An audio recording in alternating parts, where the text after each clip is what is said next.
Alright, you should be able to hear me. I wanted to be live earlier today, but it didn't work out, so here we are.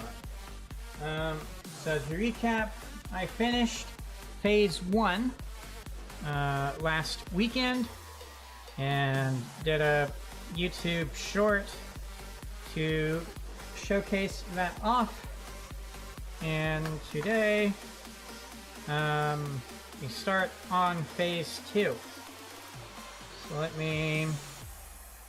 I don't know where I should put this. I think I have a plate that I could use temporarily. Hold on.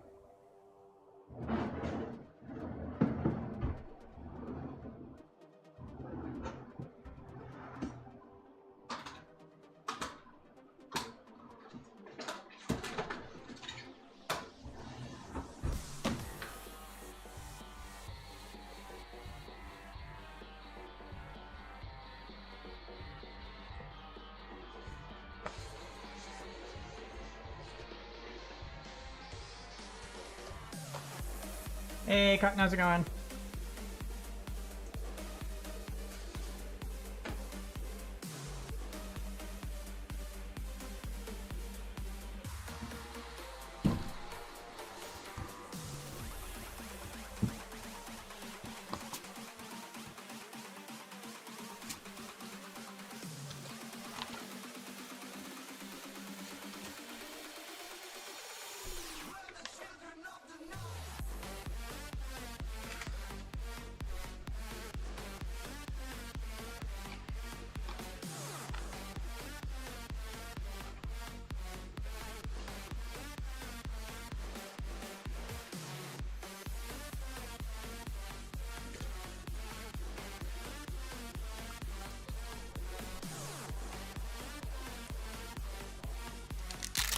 Yeah, I feel that. I was pretty sleepy earlier, too.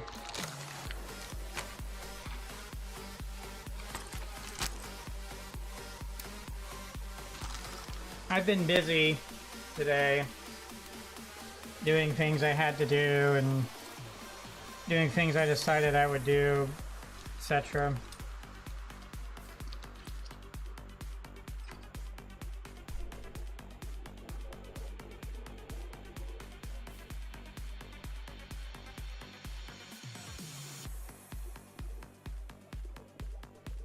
Okay, so looks like lots of stickers for this. So this might take a little while because of the stickers.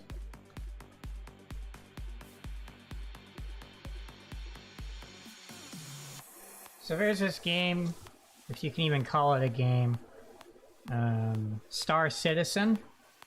It's the crowdfunding thing that has been funded over $1 billion so far, and it's on alpha like 4.2 something or 4.83 something. I forget what it's on. It doesn't matter. The point is, in my aspiration to eventually design my own original spaceship for my channel as part of my lore and stuff to incorporate within the stream in various ways, I like looking at Star Citizen as a point of reference and inspiration for some things. And also, if I want to, you know, acquire a pre-made ship that I could then, you know, just capture footage of and use as to incorporate into my channel, I would likely get something from Star Citizen to do that with. But they recently came out with a new ship that looked really cool, and I was considering if I wanted to buy it so that I could have access to it and use it for my channel and stuff. And in the process of looking into all of that and doing various research, as one with autism does, I came to the conclusion that I don't need it for right now.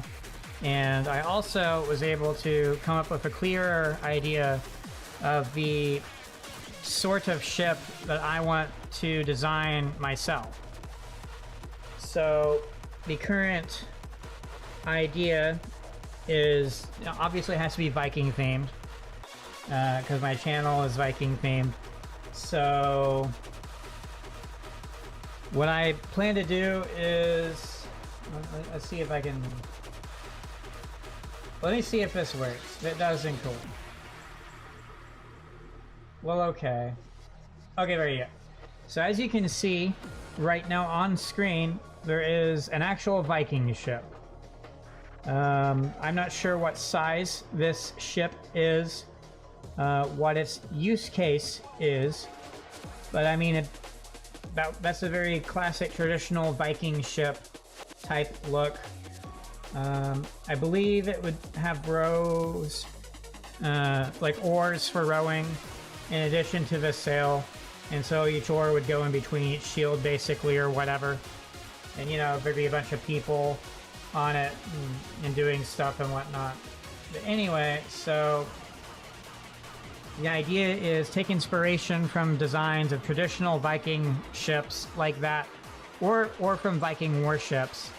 What was it, the Gokstad, or I forget the exact name of the one I was using for hard measurements. But essentially the idea is, what if I took the basic design of a traditional Viking ship and I upscaled it so that it would be Gundam sized. But in addition to doing that upscaling, I altered the design so that it would essentially be like a modern day aircraft carrier, but for space. And that's sort of what I would be looking at.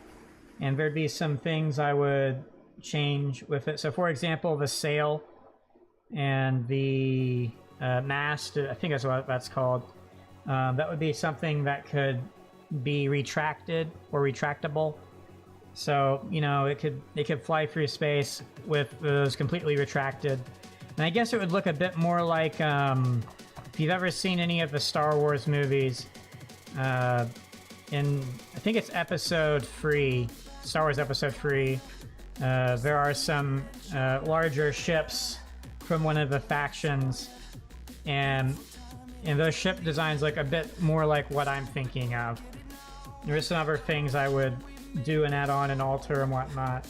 I wouldn't do the original colors of a Viking ship, so it's not like the entire hull would be brown or anything like that, but the idea is that the top of it could be a deck to catapult launch Gundams in space, or anything else I wanted to launch in space, and that, you know, it'd be a proper spaceship and stuff, and then it would just be figuring out some of the interior and things like that. And so, you know, then creating set pieces that I could physically have models within, so like the hangar, for example, or, you know, hypothetically actually just straight up do the deck, or something like that. And I also looked into the logistics of how many people would be required as a crew to make this actually function, you know, taking real-life aircraft carriers as a point of reference. And believe it or not, the average Gundam, dimensionally speaking, is very close to the same size as the aircraft that currently go on modern day aircraft carriers. So for example, the F-18 Hornet fighter jet is about 18 meters in length, and a Gundam is about 18 meters in height. So already an aircraft carrier is essentially already at size to function and deploy Gundams. You would have to adjust some things, of course, you know, like maybe the heights of things for the interior. And what's even crazier is, and this is again just a thought experiment, not being literal, but the elevators used to take up the aircraft from the hangar that's inside the hull all the way up to the deck,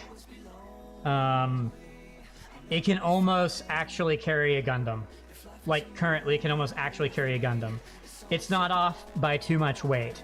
It can almost already do it. So that's kind of insane. Now, I'm not sure if the catapult system would be able to do stuff, but that doesn't matter. And obviously, an aircraft carrier is seafaring. And a lot of what it can do or how it's designed, is heavily relies upon the fact that it uses buoyancy. So the structure is held up by buoyancy. And in space, the structure is held up by itself. So there's some things like that, but I don't think that would really matter much. Also, I did a sort of deep dive into why there aren't really any Gundam carriers in universe for any of the Gundam series, and why the majority of things are really small, like White Base or the Archangel.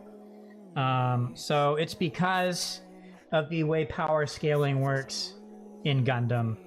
So in Gundam, the offense is vastly superior to defense.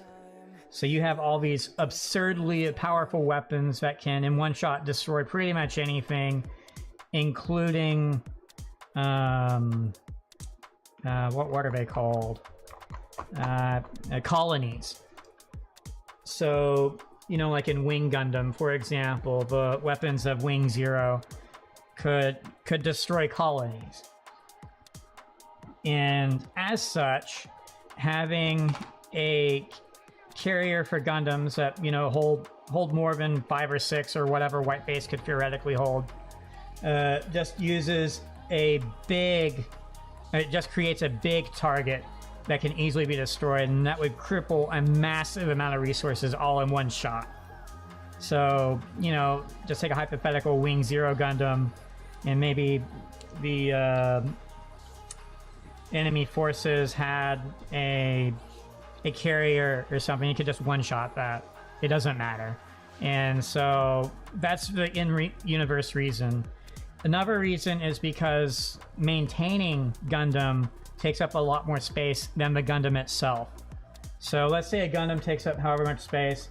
Let's say all the stuff to maintain that one Gundam takes up 4 to 5 times that space. So then you have to add that on for every single mobile suit that you're going to have inside your ship. And that's why in universe there's primarily only smaller ships like White Base or Archangel.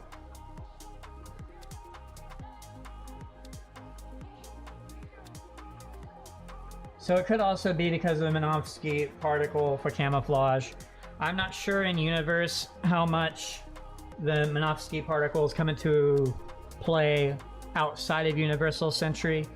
I don't recall them ever being mentioned in Wing Gundam, for example, or in 00. However, what is consistent within each Gundam series is that there are absurdly powerful weapons, and the whole concept in terms of strategy and how it's applied is that one single Gundam is incredibly powerful. It operates in a way that is fundamentally different from like a fighter jet. It doesn't need a base to come back to within the same day. It can stay away from a base for a very long time and operate independently for a very long time. It's also very powerful, so you don't need too many of them to have operational superiority over whatever battlefront or whatever you want to call it. So within universe, there's all sorts of reasons for why there currently are not carriers like what I'm having in mind to create for myself.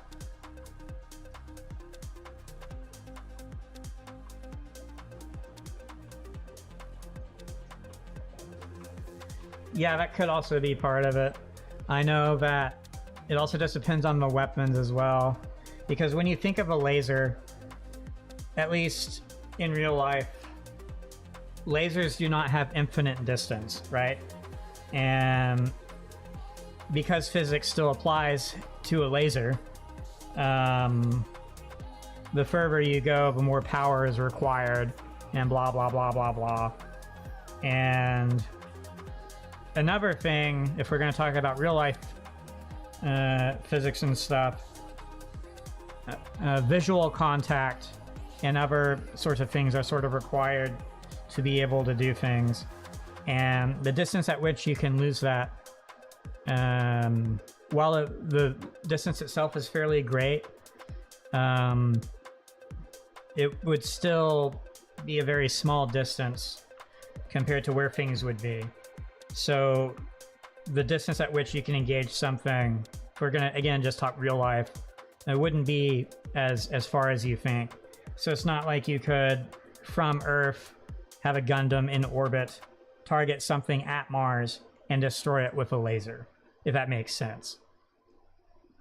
You have to be a bit closer than that. But that's just apples to oranges, and the reality is that for whatever stuff I do for my channel, I guess it doesn't actually technically matter that much how lore accurate I want to be to all the different things I'm incorporating, because the whole idea of what I want to do with my channel and the channel lore and stuff is that it's just a mishmash of different things that make up my forces.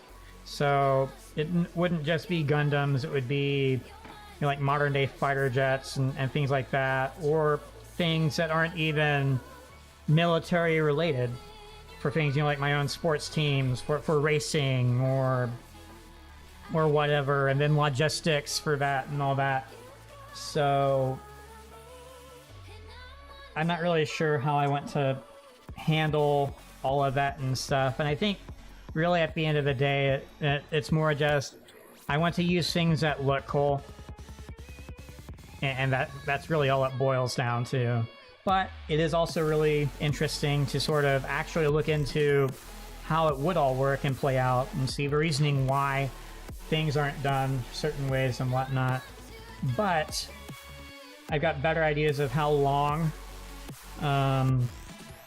a ship might need to be or something. Let me look up real quick how long the current aircraft carriers are.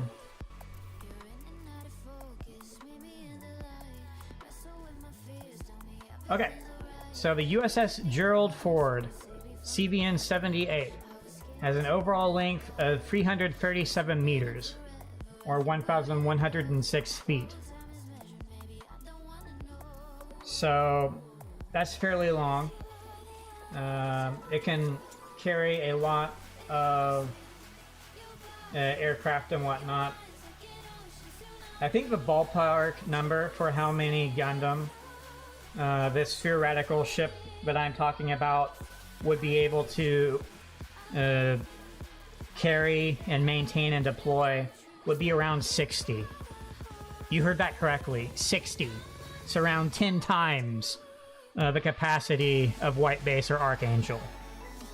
Now that sounds ridiculous, and it probably is. And again, the whole idea of what I want to do is it would be able to hold multiple things, and it wouldn't just be that this is a pure Gundam carrier that only carries Gundams and there's literally nothing else on board. No, it wouldn't be that at all.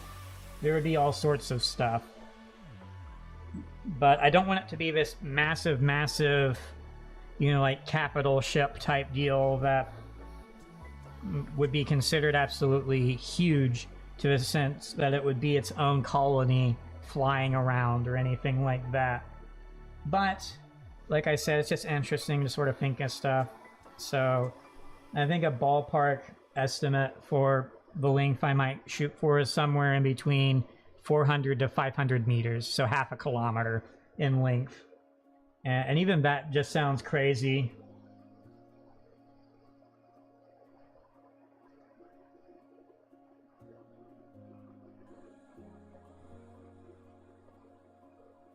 Because, and yeah, the, again, the logistics of you have to be able to hold all the spare parts for that and have all the crew to maintain things. But, you know, around that would be possible, I think. I was looking it up and running numbers and stuff, and I wanted to truly do that and have it be more accurate. It'd have to be a lot larger than that. But because I'm just sort of making up whatever the heck I want, it's not like the ship itself has to have true to scale capacity. I could have, you know, like the idea of pocket dimensions, or maybe things are stored digitally and extracted into the physical realm somehow. Because remember, as far as the lore goes, because I do more than just build model kits, I also do video games, so how do you interact with a video game? How do you traverse to a video game? You'd have to be able to traverse dimensions and go beyond our current dimension and things like that. So when you talk about doing things like that, the concepts of physics don't really apply anymore because you're just making it up, whatever you want to do. And so from that perspective, I could make the ship as big as smaller I wanted it to be and have it be able to do all sorts of stuff. I could even have it to where the size of a ship doesn't matter at all, and everything that deploys just gets summoned from somewhere else or teleported from somewhere else. You know, like whatever. But that's sort of what I'm thinking, is some sort of, you know, like actually decently sized ship that's at least 300 meters long. And if I wanted it to be more accurate and be able to actually fully design the interior and have it function and whatnot, then somewhere around 500 meters would probably be around what I want. Now, one other thing I didn't do, which I guess I can do right now, is see how large some of the stuff within Gundam universe is, like Dendrobium or whatever.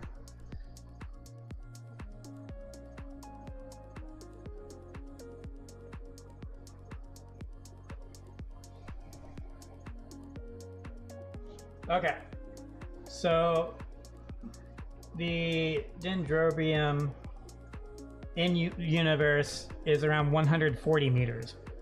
So you'd be doubling, if not tripling, the length of Dendrobium to have the size of this hypothetical Gundam carrier.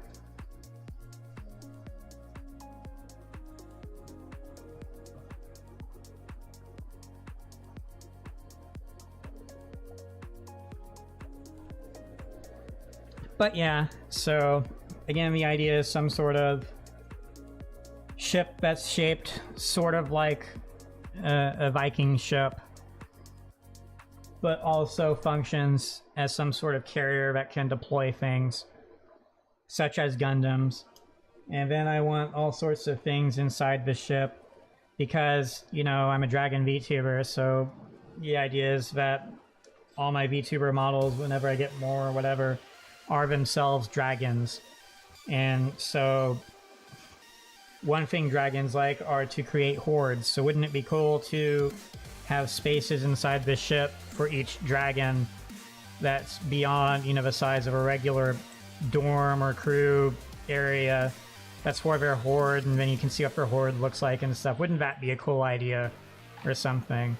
And then you could do, like, one of them's obsessed with model kits, so there's all sorts of boxes of model kits within their horde or something to represent my backlog or whatever.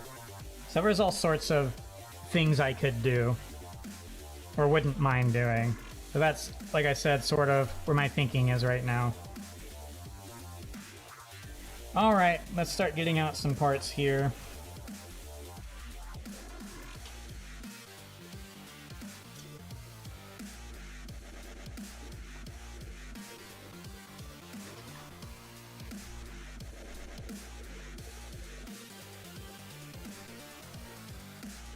Also, it will be a very long time before such a ship is realized, because I don't even know where to begin, you know? Then there's all sorts of ways you could try to create it. Obviously, a 3D render model would be a logical thing to try and do. And from there, try to use that as a reference to build a physical model, which could just be something basic, like an entirely static exterior only model, you know, so you could 3D print that or whatever.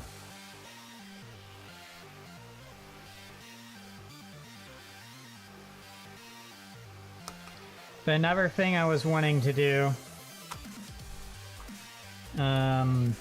with that is eventually be able to do stuff like record footage of a physical model of the ship.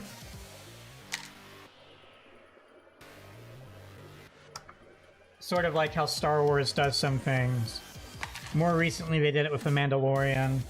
So like the Razor Crest, for example, is they have a physical model of that ship and they recorded it in a way and stuff. And it would be cool to be able to do some things like that, you know, just a handful of sequences, nothing too crazy, and then be able to incorporate that into stuff I show on my channel. It wouldn't be anything super duper crazy because, like I said, I'm not going to be capable of too much. So the idea of, you know, like getting really good at 3D modeling and rendering a bunch of stuff, doing my own CGI sequences, that's not going to happen. But I want it to be, you know, passable in some form or fashion, and something that, you know, just looks cool, I guess.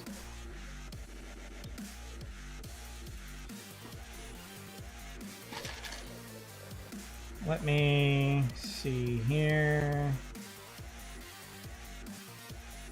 I'm trying to make sure I split these up properly.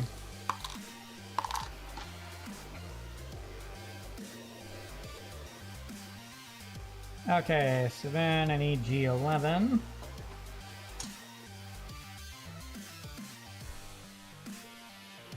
But it's going to be a huge project, and that's just for the ship, you know? Because then what about the forces that go inside the ship and that other things? And do I want to do models or figures of the VTuber models or whatever, or the crew? And obviously you want to create the forces and have your own color schemes for things, and you want to be able to take pictures or whatever of the forces, you know, lined up or whatever, and it becomes incredibly complex. At that point, I'm doing more than just building a model kit. I'm doing my own entire production of something. So it will be a huge project. But at least coming up with the ideas is a start.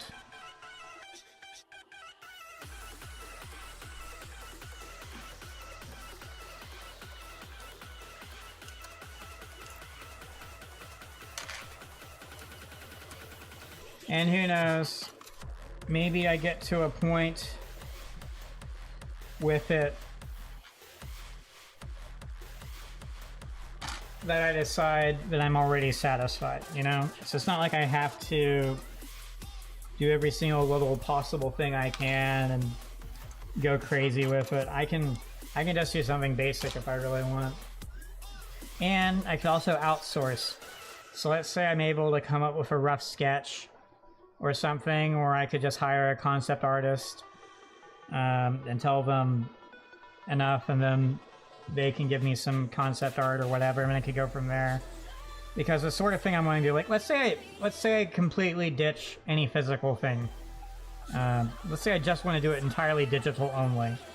So we're talking about a 3D model, rendering that 3D model, and maybe doing part of an interior, and then being able to do some sort of almost making your own video game at that point, be able to walk around the ship or whatnot, or have, you know, you need sound effects for it, visual effects, you know, an area for it to be in, like outer space or whatever. It just becomes crazy complex, and at that point, you're either becoming your own indie dev or you're hiring a team of people, and that's going to cost a bunch of money. So I don't know how much of what I'm thinking will ever turn into anything in reality. But like I said, it's definitely fun to think about and mentally explore options of what could be done and how and why. I can only imagine how much the people who work at Star Citizen's dev team make, and how long it takes for one of these ships they come out with to be ready for the game. And that's sort of essentially what I would be doing, but just for one ship. And even that is a ginormous task.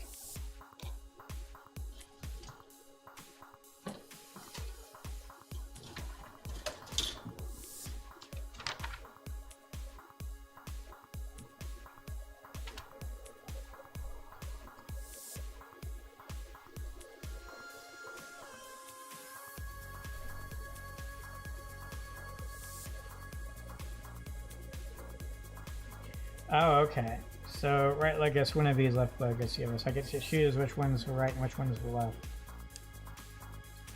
Okay, so we'll say this is the right leg.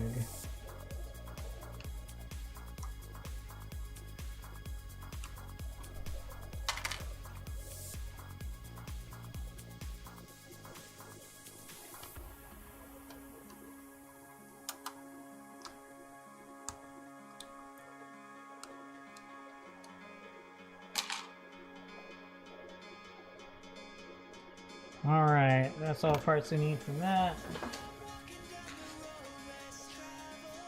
Bit of a D runner, the rubber bows are.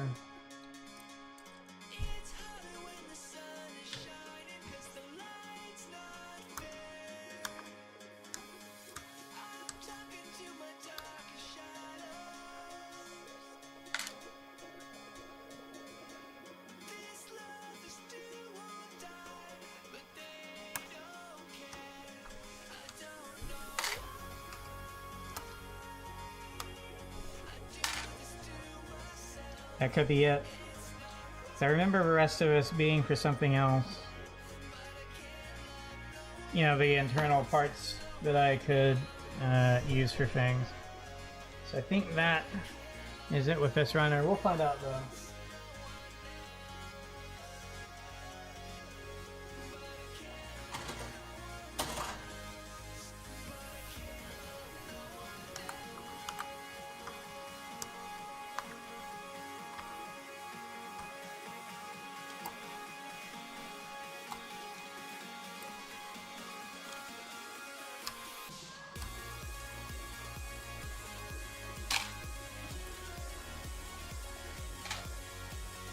Yeah, I think ultimately if I could do my own sort of video game thing, and it'd be literally just that ship, and then be able to do some things within that would be kind of cool.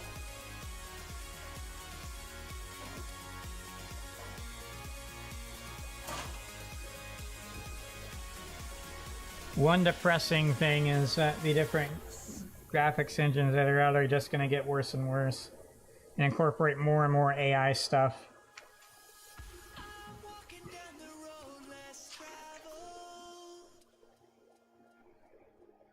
Okay, so it's definitely it for that runner. So next up is H.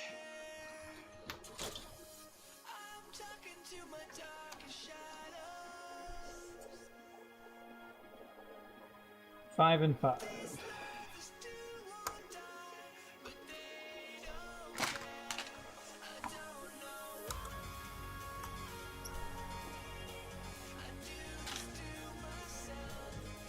Then 1 and 2. Oh, because I have to do that twice, right? Yeah, okay. So I can just do that.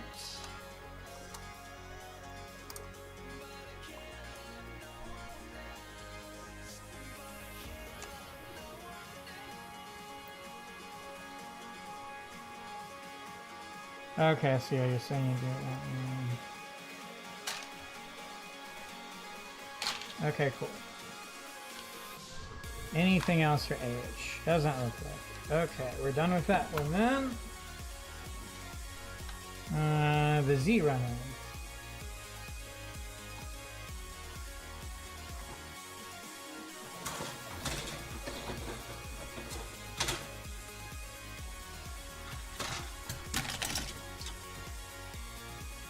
The Z runner. Okay, it wins 14 and 13.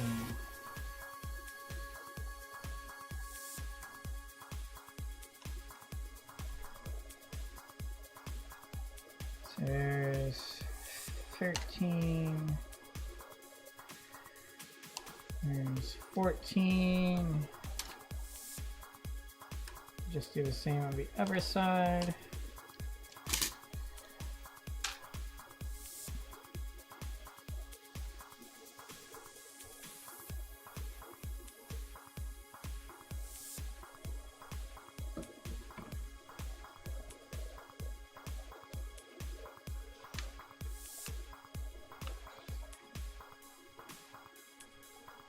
So next up is some stuff from the L runner.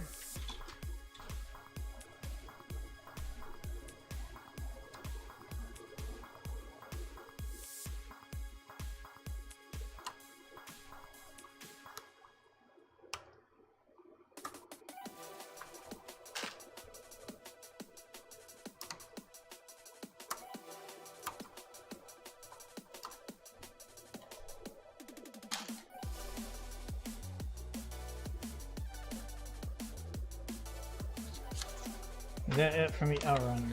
It looks like it. Okay, cool.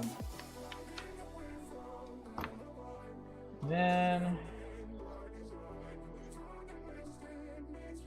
P leaves. Interesting. Not this one.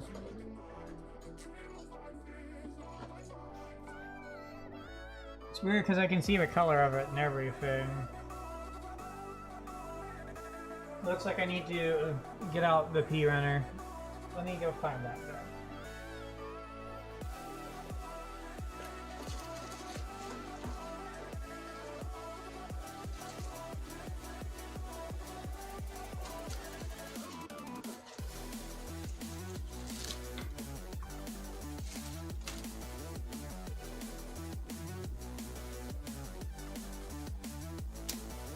I have found the P runner.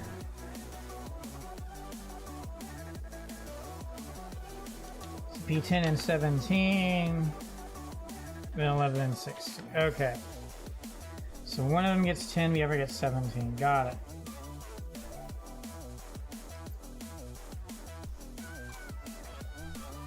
So this one gets 10. This one gets 17.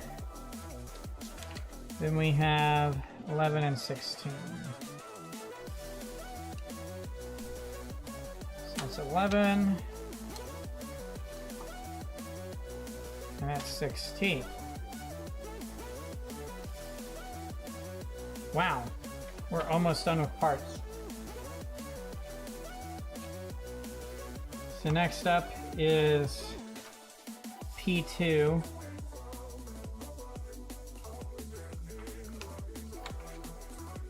So it looks like there's another part you could use instead. I'm guessing it's for painting purposes. Let's see what translator has to say.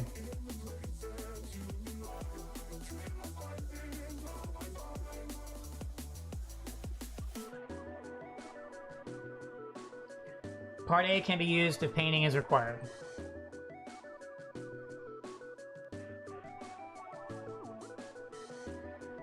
Okay.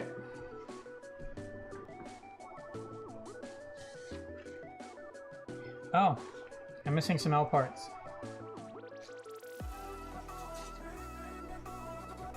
So L, 6 and 5.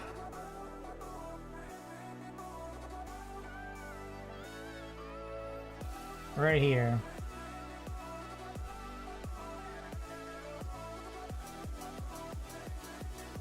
They look practically identical to me.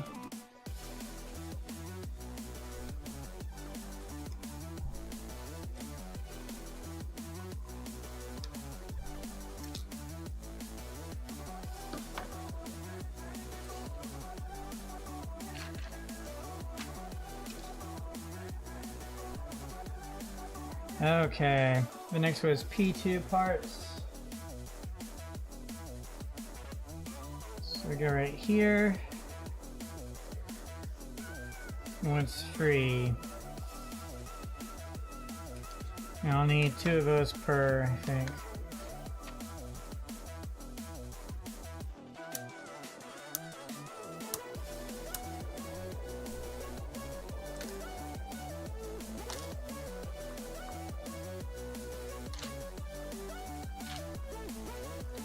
Alright.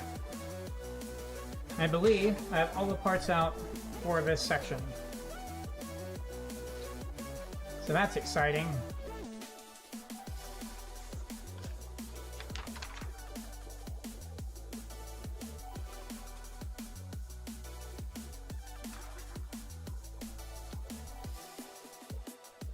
Alright, let's get to prepping the parts then.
Hey, Johnny, how's it going?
So a couple games I've got pre-ordered come out next week.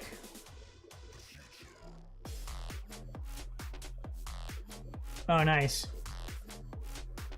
One of the games is for Nintendo Switch 2, the Star Fox 64 remake, whatever it's called. Then another one is another re-release, Dead or Alive 6 Last Round. I've already got Dead or Alive 6. I'm not sure what all Last Round does differently or better, but it sounded like they would be supporting it with more DLC. So my hope is that they'll add new things to it that aren't in the current Dead or Alive 6.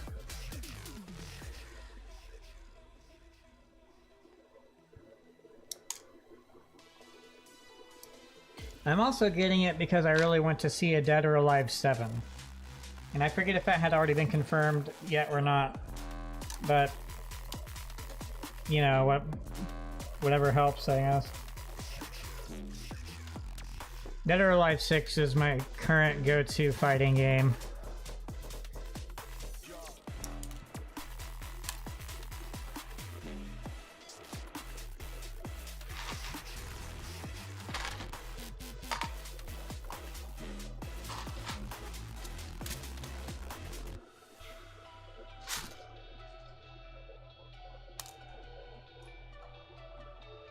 I feel like I'm missing something.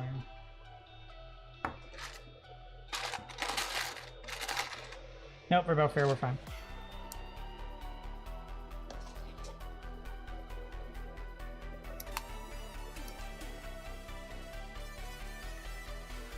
Oh, nice. I still haven't ordered anything from Bandai yet. There are some things I really want. But I also really want to go to a physical event. Or a physical location. Which won't be happening this year, I don't think.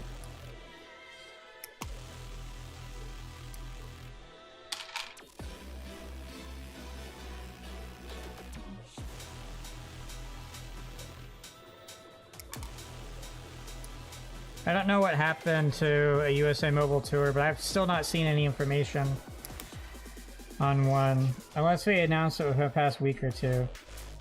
I've not seen any information on there going to be a USA Mobile Tour over the summer, like there was last year and the year before that. I'm guessing it has something to do with the fact that there's now a dedicated Gundam base in Chicago. I'm guessing that's the root cause for the lack of a mobile tour.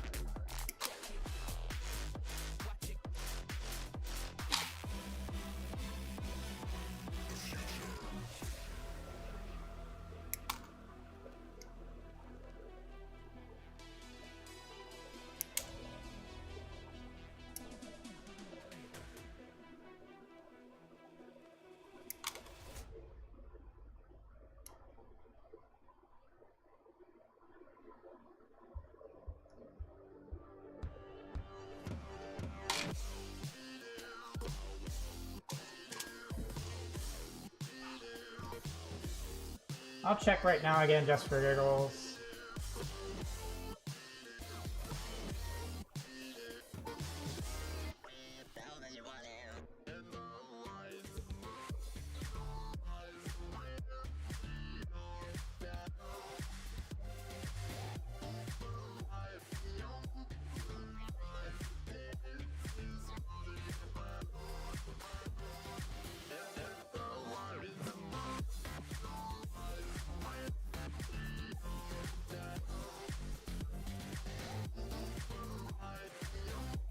I still see zero mention of a mobile tour. So I'm gonna guess it's just not gonna happen this year.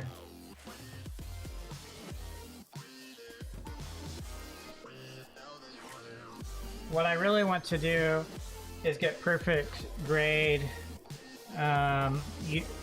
perfectibility, uniform perfectibility.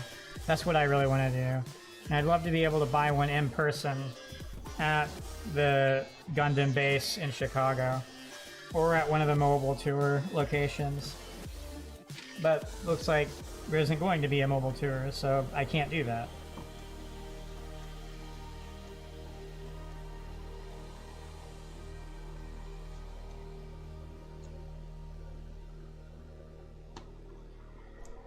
Okay, so next I prepare the parts, the hobby knife, and figure stuff out from there. There will be some stickers, there will be some etching and whatnot, like photo etched stickers and stuff, so we'll see what happens now.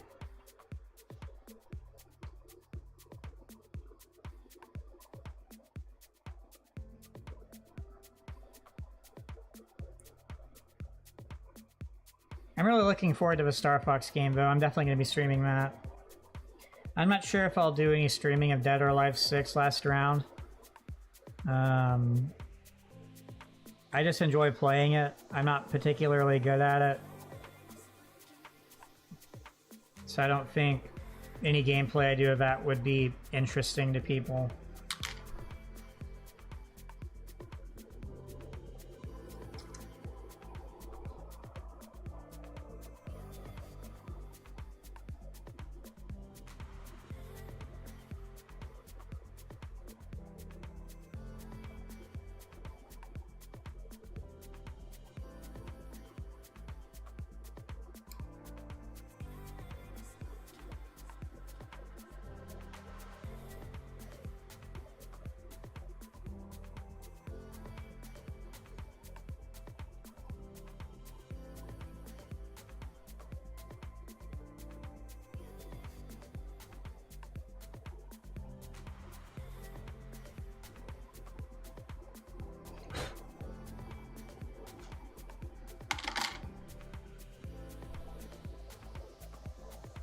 There are some other games coming out later this year that I'm interested in, but I may not be picking them up or streaming them at launch.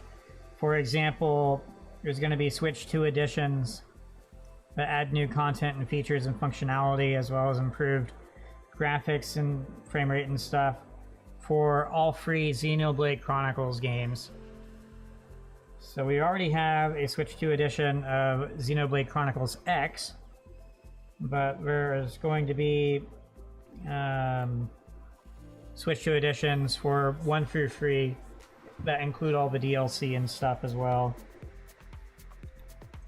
It kind of pisses me off that they're having the digital releases of these be nearly like over a month before the physical releases.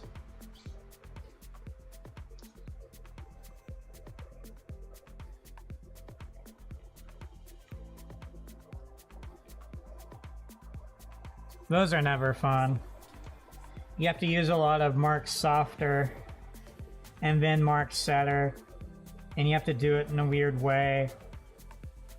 And depending on where it's going on what, you have to be able to hold the part a certain way, and it can be hard to line it up properly and get it to stay in place.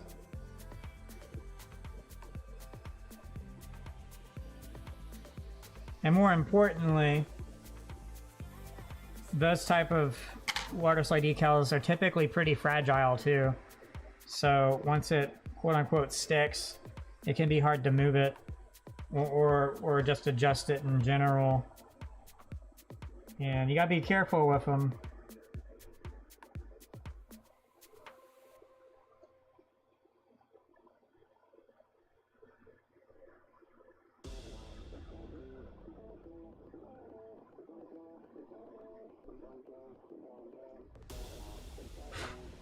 I'll probably hold off on doing decals on this kit for the time being.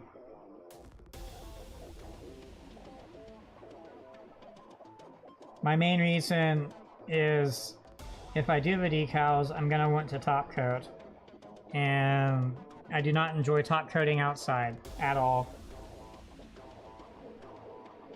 And obviously the more I do something, the more I'll get used to it and better at it. But I'd really rather wait until I have a proper spray booth set up to do any more top coating at this point in time. So I'm not sure what all I will actually do or when. Because I don't think getting a spray booth setup is on the cards for this year. Current projection says no. Unless I decide to just get a spray booth. And then get one of those entry-level spray booths.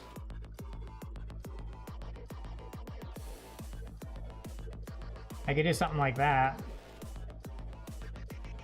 I don't know, though.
I would need to do a lot of practice to learn how to do hand and sponge painting, which isn't to say I don't want to or that I hate painting. It just, I don't know, the one thing I painted I really didn't enjoy it at all. It felt very demoralizing and really frustrating trying to produce good results.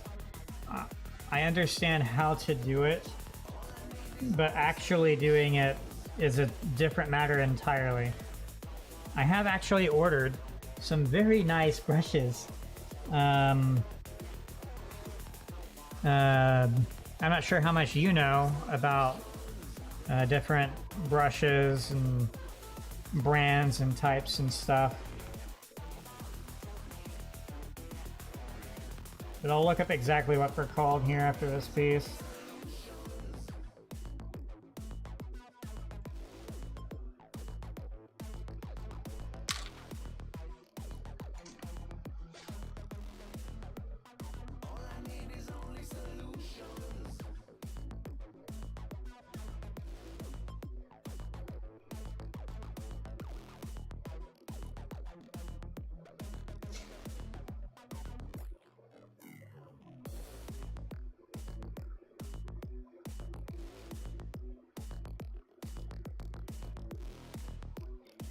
Okay, so the brand is Raphael, and it's their Kolinsky Red Sable brushes from the 8404 series. So I'm getting a size 2, a size 0, and a size 00. And these are they're pointed round brushes, if I recall. So round brushes with a bit of a point to them. And that's what I'm getting. So for example, let's see here. So here's a 0 and 00. These are Winsor & Newton Copman 111 series. I got these from Michael's on sale. It was like buy one, get one 50% off or something. It was a crazy deal. I got these specifically for painting really tiny details on Gundams, but also for doing detail work or just straight up properly painting mobile suit pilots and crew. And because I haven't built anything to facilitate using these yet, I haven't actually used them yet. That's why they still have these on them. But so I got these sizes. Then I guess I'll immediately have the other size out. So here's a 1, for example, a size 1. So size 2 would be bigger than this. And so size 2 would be, you know, like the main brush for doing full coverage painting. And the size 0 and 00 would be for more detail work.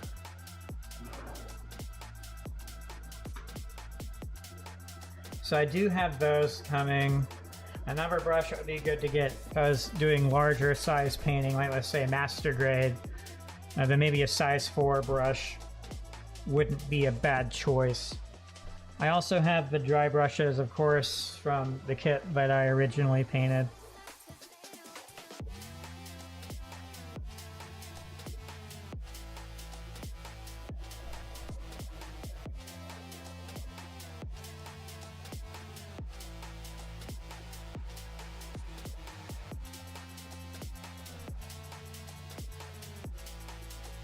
So I do have some painting stuff planned for, at least tool-wise, be able to do stuff. When I build my 2 perfect grade kits, I want to incorporate painting in some form or fashion. Maybe additional detail work on certain things. Or, of course, doing the pilots and crew seems like a sensible choice.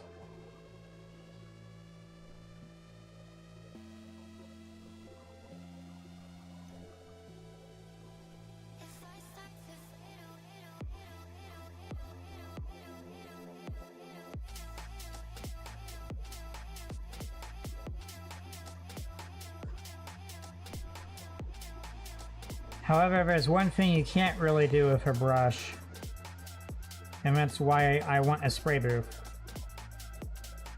Top coating. You can't really do top coating or priming with a brush. I mean, you can technically prime and top coat with a brush.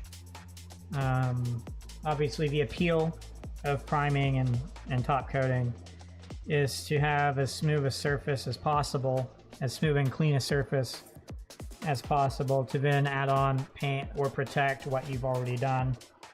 And again, one of the frustrations I have with using a brush is practicing thinning the paint on the brush itself for each bit of painting, and then of course doing that you're painting properly to take full advantage of what you thinned to then leave a good result.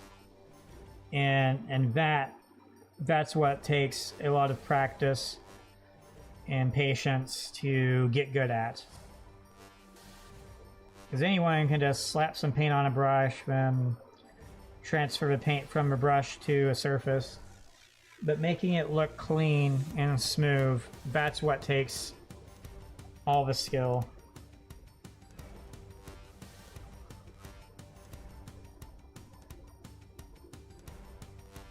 And for some things, you just don't want to use a brush at all, I think, like top coating.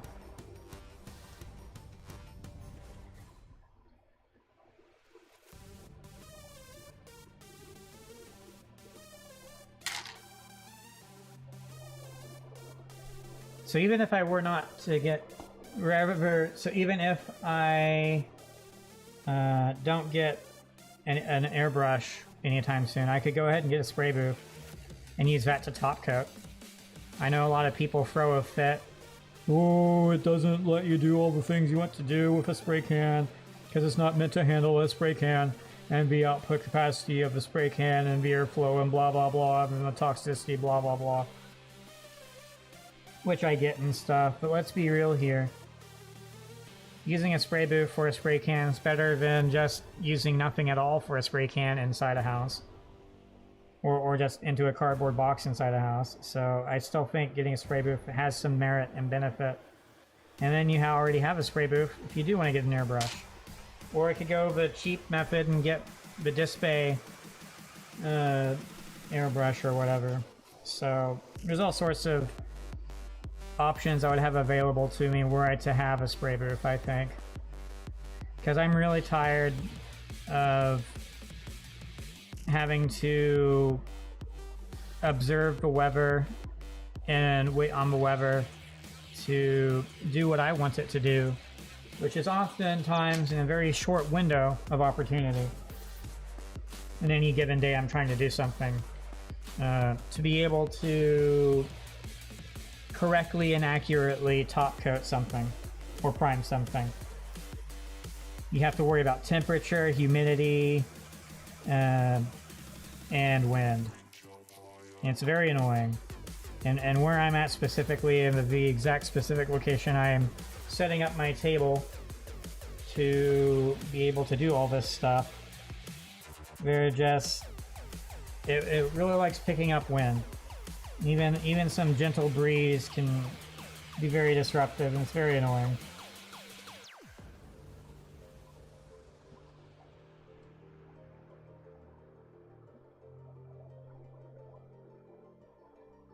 And then you also have to do all this trial and error stuff. So you need something you don't care about that you can slap some top coat on and see if the effect is good and satisfactory before you start throwing top coat on your actual thing. And even then you can still make mistakes and it be messy and stuff. And that's why I think I would greatly prefer a more closed environment with which to apply top coat.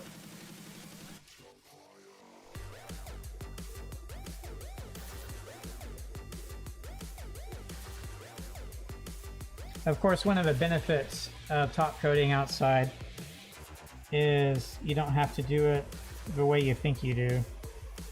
And, you know, when you see people talk about using a spray brush for stuff, oh, they disassemble everything and put it all on gator clips or whatever they're called, or they have each limb on a gator clip or something. It's like, well, okay, so where's the gator clips that can hold a perfect grade leg? You know, where's that at? Where's the thing to hold that gator clip in place while it sticks out of whatever with the leg? It just... Because the problem is spray booths, at least ones for plastic model kits, aren't exactly the largest things that exist. They're more width than height, and it's very annoying. So I'm not sure a perfect grade fully fits inside a spray booth, for example. So then there's that aspect of, if you don't have the space and you have to cut down on space somehow.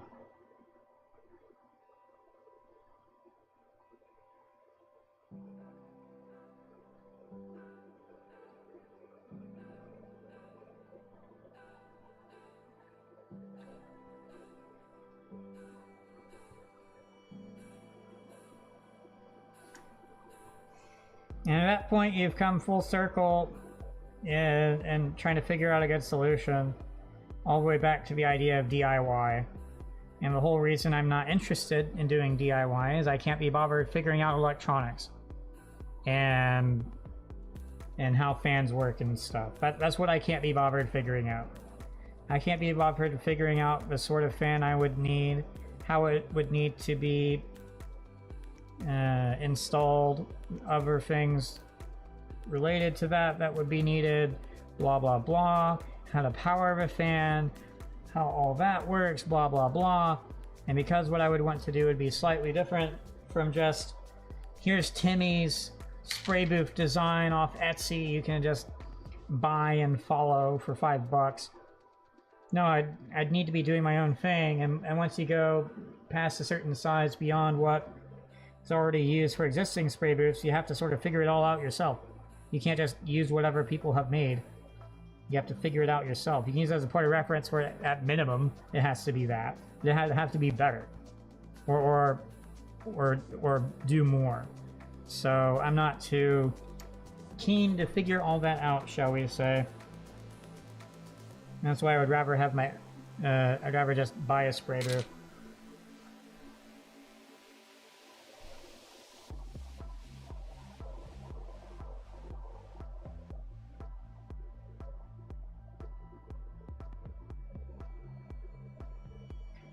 I don't know, I think part of my frustration is how many things you can do are locked behind having pre-existing knowledge and experience or tools, and you can't just figure things out as you go. I mean, you kind of sort of can, but some of it is just, I don't know, it's just really annoying. And there's a lot of research involved to try and figure out how to do certain things and do them well, or even to figure out what even already exists that can be done. You know, if certain ideas are even possible in the first place, or practical enough to be able to do logistically.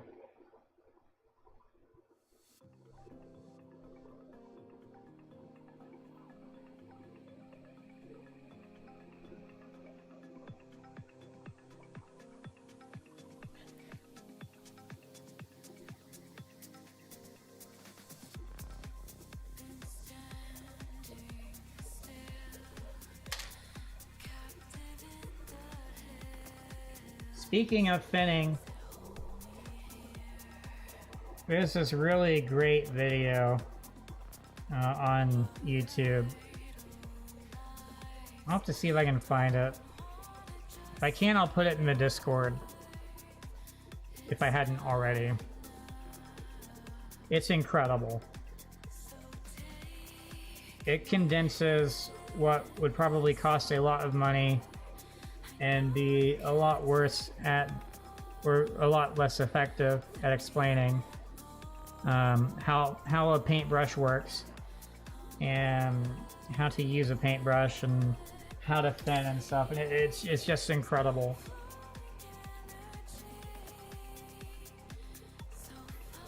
So that's why I say I know how it all works and how to do it, but actually applying what I learned in that video is very difficult.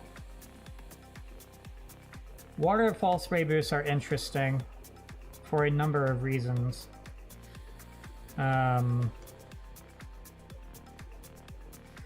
of the reasons they're interesting is because while there are technically more points of failure than a traditional spray booth, because of how they are made, it is still easy to self-repair, because what they use for the waterfall effect is an aquarium pump. So in the hypothetical of that failing, you can relatively easily get a replacement.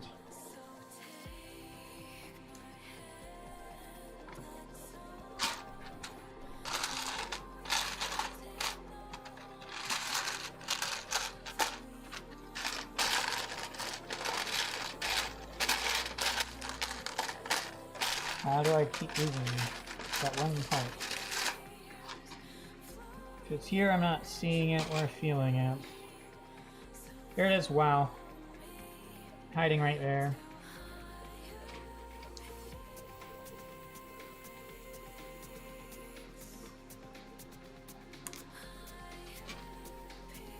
Yeah, I've looked into various things, and essentially it boiled down to there's this one brand that I would probably get, because everything else it's hard to find or obtain, and dimension-wise isn't as good in some form or fashion.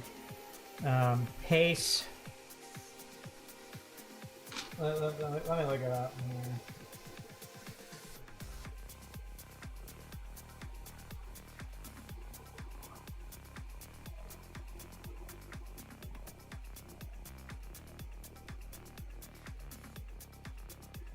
The Pace Peacekeeper spray booth or paint booth.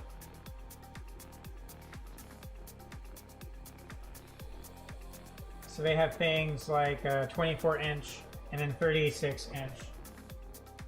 Again, for me, the main problem with him are the dimensions.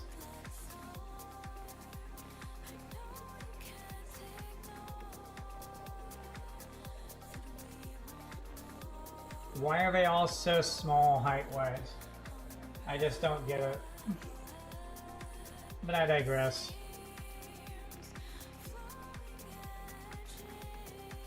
Because even the waterfall spray booths are similar. We're just really short. We're not tall. I want something that's more of a square than a rectangle, you know? Most of them feel like a rectangle. So it'll be like 24 inches wide, but then only like 15 inches tall. In terms of space in which you can put something. And even then, they have the filter thingy be real close. So it's 15 inches, but then it goes up like this. So it's 15 inches, but you can barely put anything in there. So, you know, it's just right up against the thing, and I don't know. That's why I wouldn't mind having something a lot bigger than that, personally.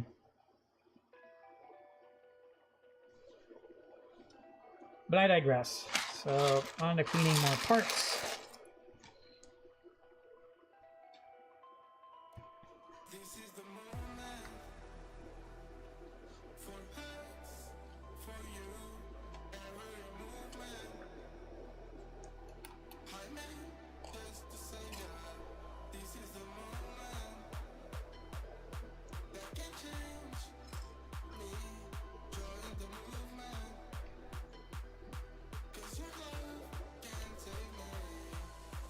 Personally, what I would like to be able to do, which probably isn't going to be possible or viable or practical, would be to just commission one of these places that makes spray booths to make me a custom spray booth.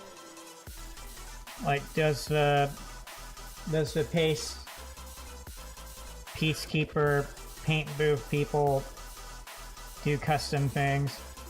If they did, that'd be appealing.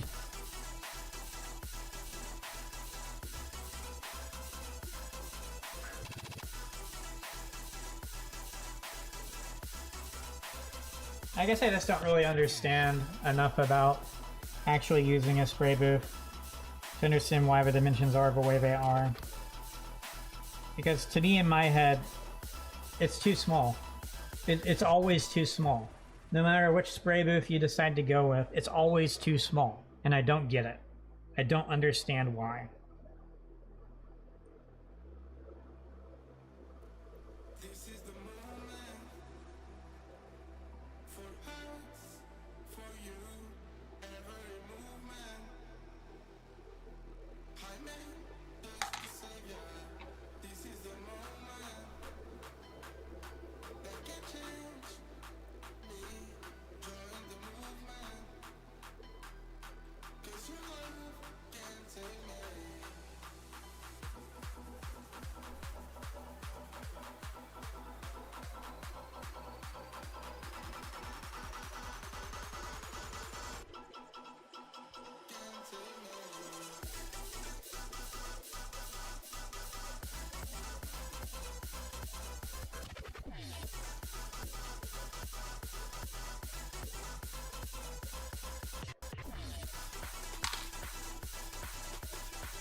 Missed a step?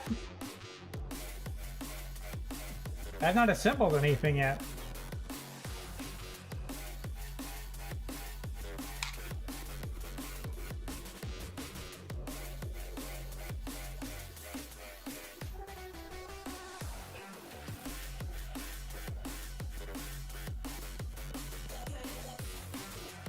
At least not for phase 2.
Alright, that's all the parts ready for assembly.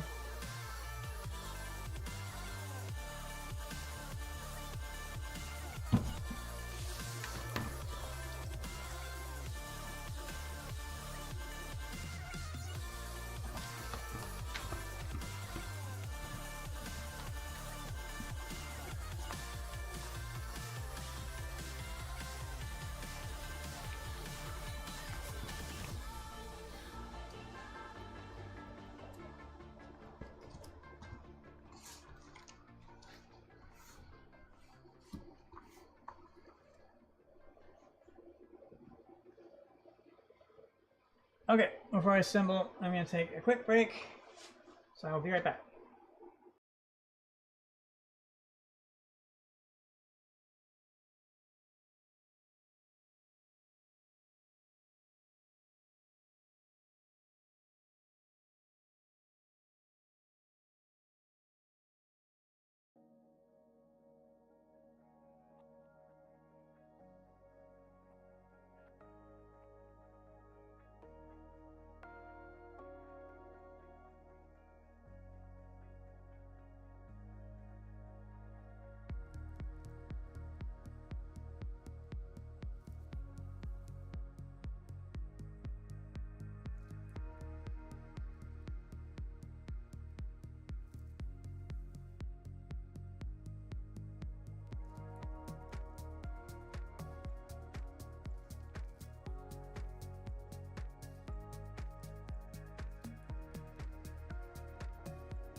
Alright, I'm back.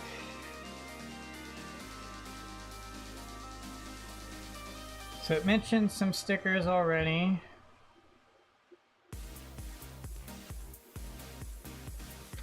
So let's look into that. I believe it's these parts right here.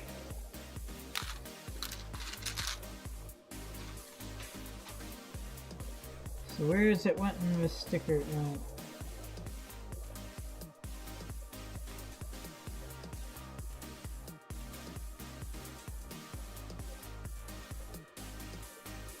So it's wanting a sticker inside that hole. How the heck would you even do that?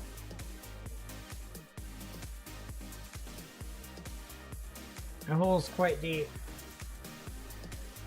I mean, the idea of you have to get the very corner of the sticker, I think, to do that. Okay, so 45. Let's see what we got here. So it's these right here. Once these, it goes into that hole. So there's barely any space to even hold on to the thing.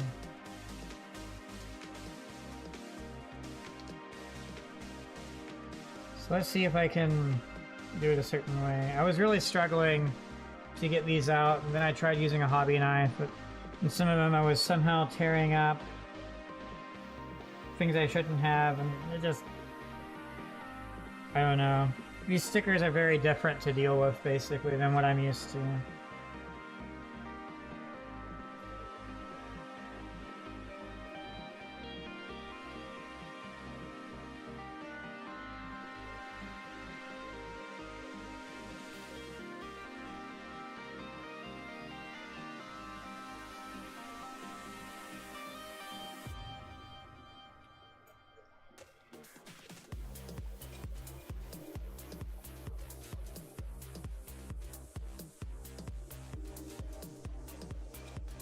I got one.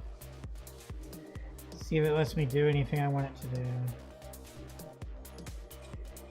Okay, that's not as bad as I thought it would be. It's in place.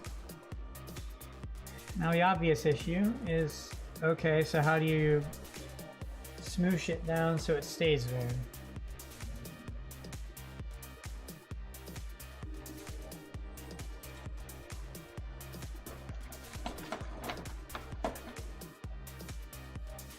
Basically, I'm just looking around to see if I have anything that might be shaped well enough to be able to fit inside that and do that correctly. This might work.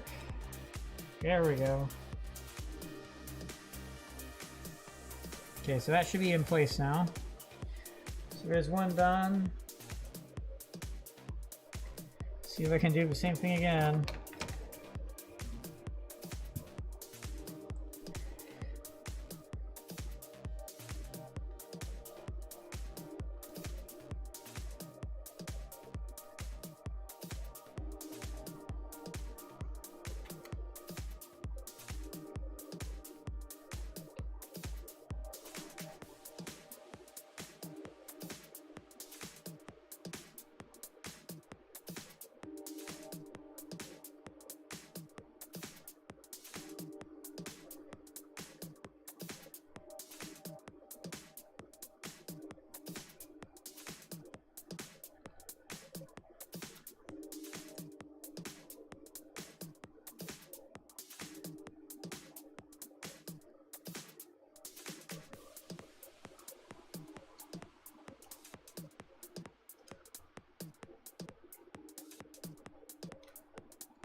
Alright, that's 2 in.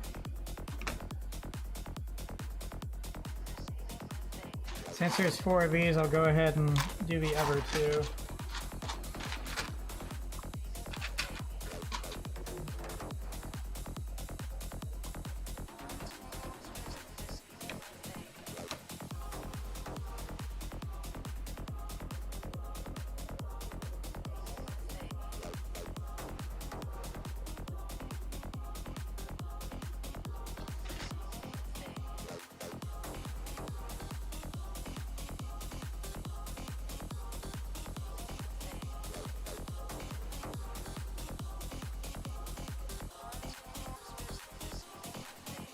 Too much of it's on the thing.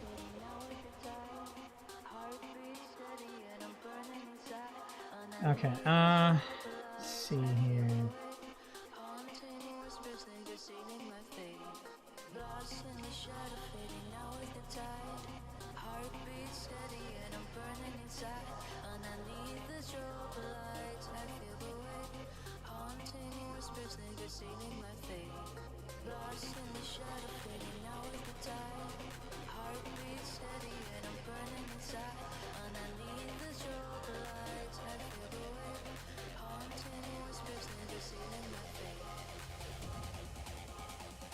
Turn it to the video one F.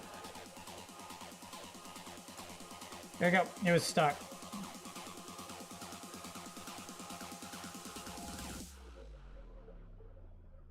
Dang it, it's just doing the exact same thing. What the heck? Okay, but now...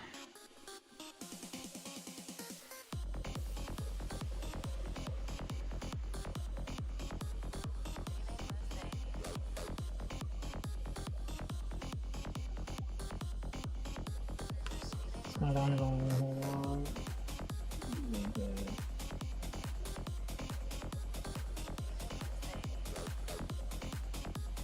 There we go. It's in.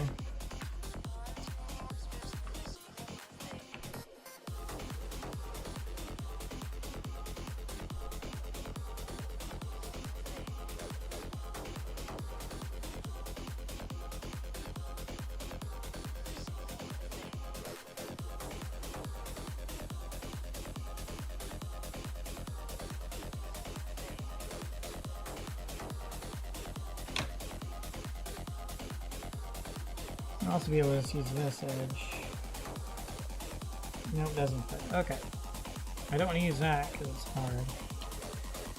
Would that work? Nope. Okay. This might work. Nope. Also, too, that's fine.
Alright, that's all of that sticker done.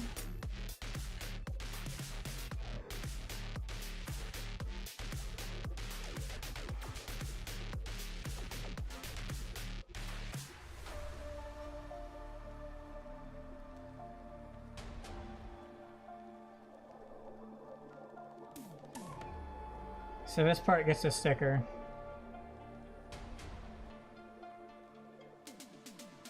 And it claims to want to do so after that assembly. Okay. Well, the good news is we can do some assembly stuff now. So...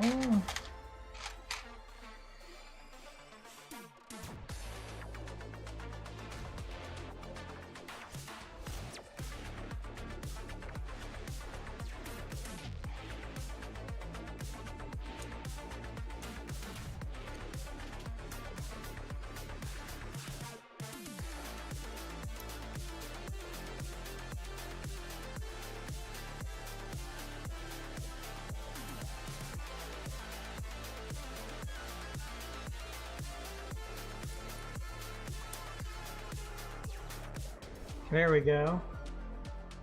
That looks really cool.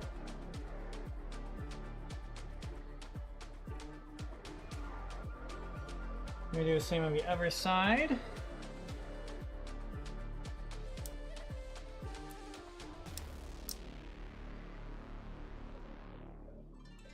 Uh-oh, that's not good.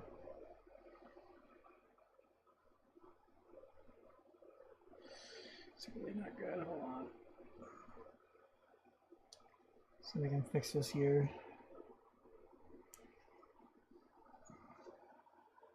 Hold on, so does this come out? Can.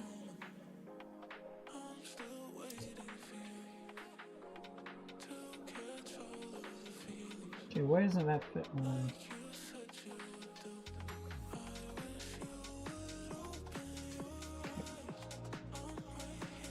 Okay, why doesn't it fit?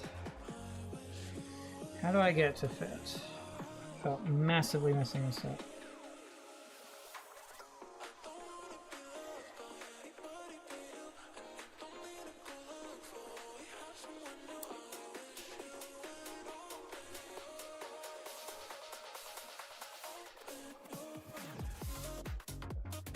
Okay, it's out, so that's good news.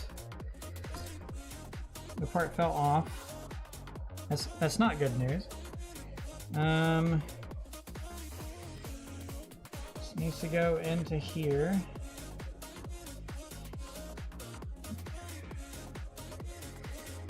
Be able to use that.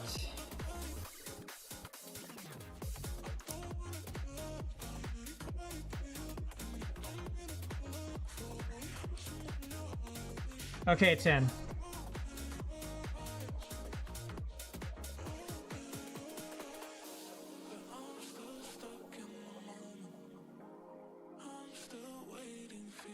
Doesn't it look so cool though?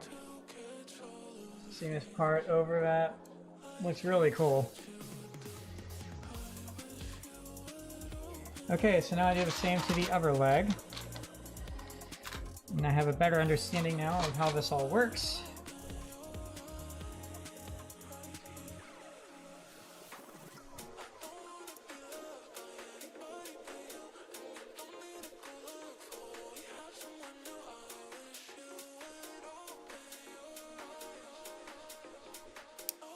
There we go.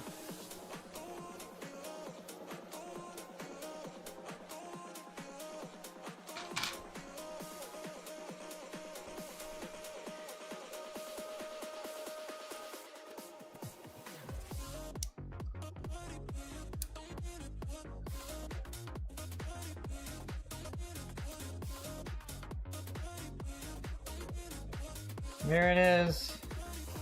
Got some cool looking armor covering on both sides. This is so cool.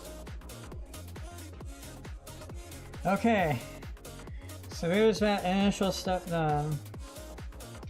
So next we have to do stickers, which go right here. This is where the stickers go. So right here on this part, it wants sticker 57.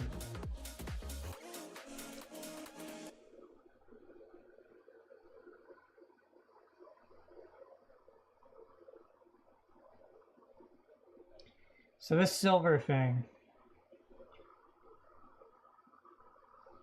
it wants this silver right here. I feel like this is something that wouldn't hurt to use paint on instead, but because I can use stickers, I will. Obviously, I have to line them up properly so this can go over it.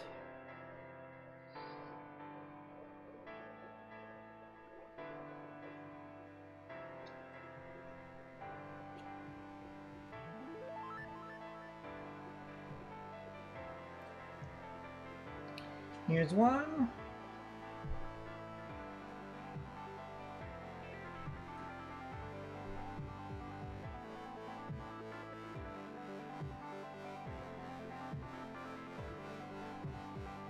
Honestly, that's good enough for me.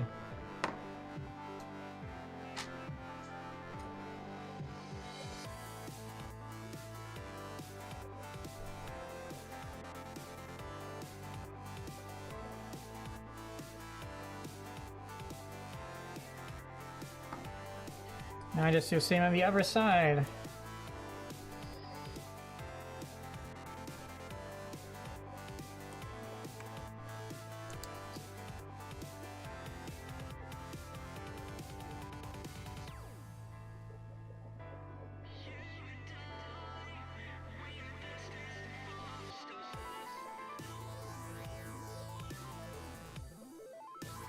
It'll have to work, I guess.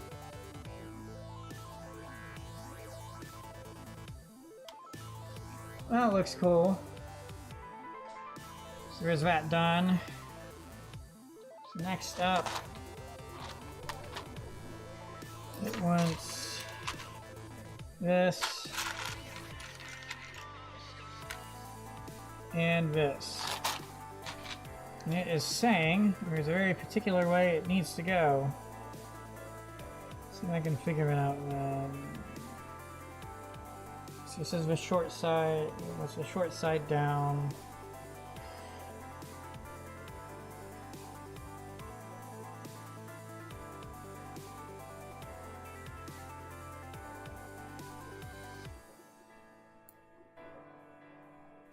I see a problem.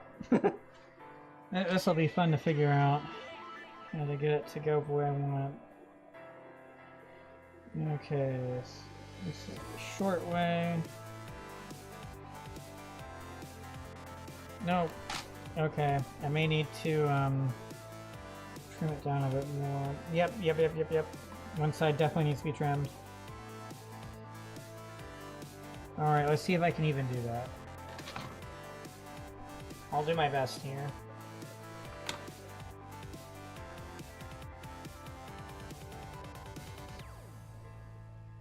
I see what needs to be trimmed. I just don't know if I can successfully do that.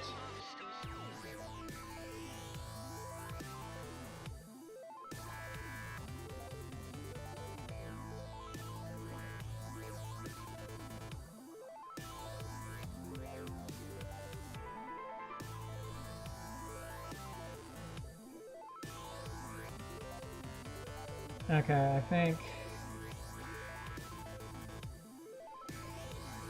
it's getting closer. Still there though. The hard part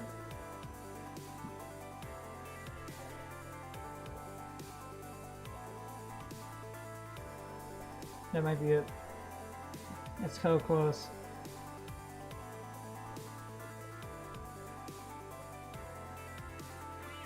We'll see if that works. Okay, so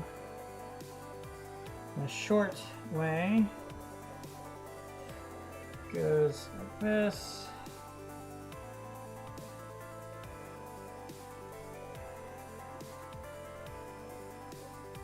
We've basically got it, so we can use tweezers to encourage. Okay.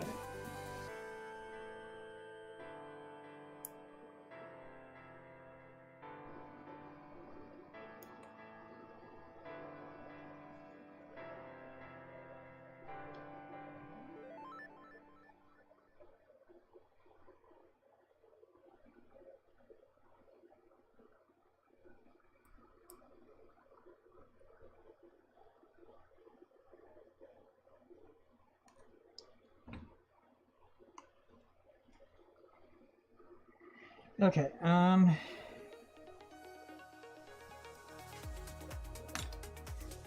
this is very tricky. So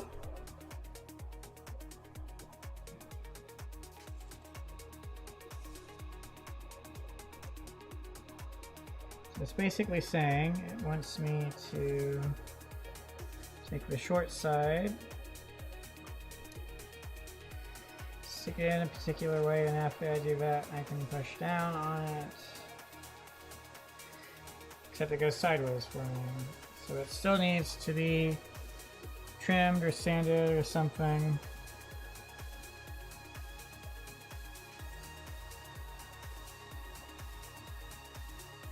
Inside looks okay. The other side definitely needs to be something done to it.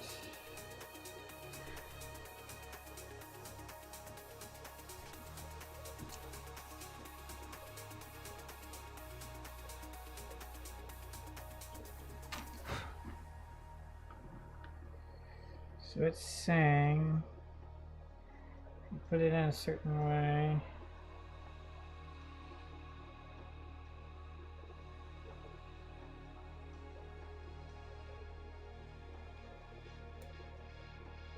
It just immediately goes sideways on me. Very infuriating. Let's see if having more dexterity helps solve the issue.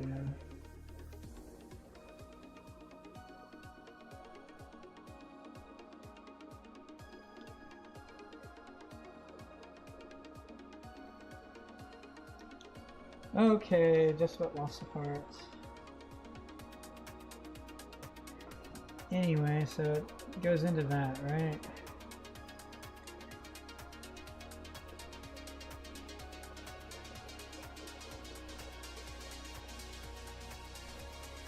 Why doesn't that work? Explain that to me like I'm five. I don't understand why as soon as to that part it wants to turn. What the heck?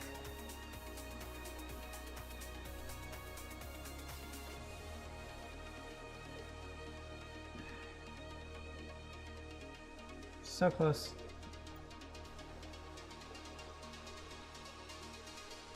All I can figure is it's still not perfectly flat. Nope. Okay.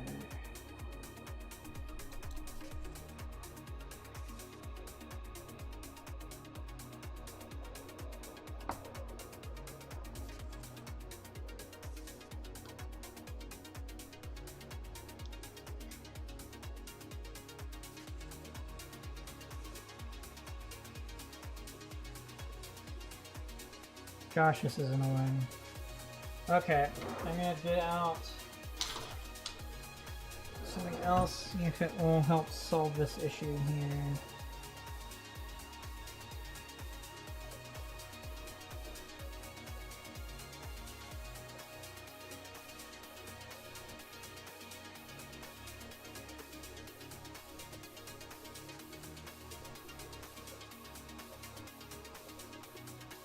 Still there, are you kidding me?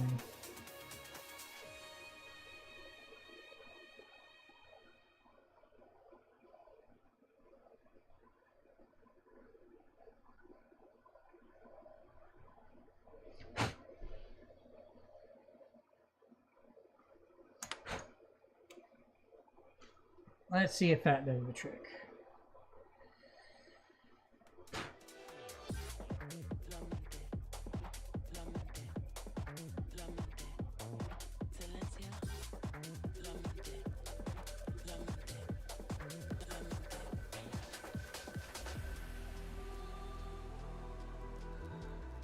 Edit.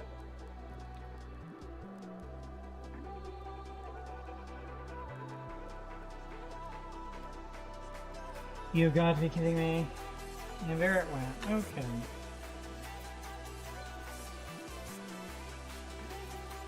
I see it now, so we're fine.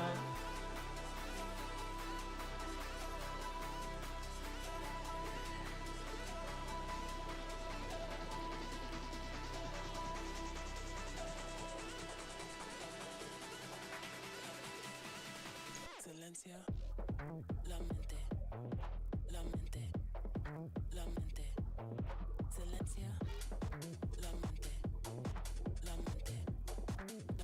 Why does this keep happening?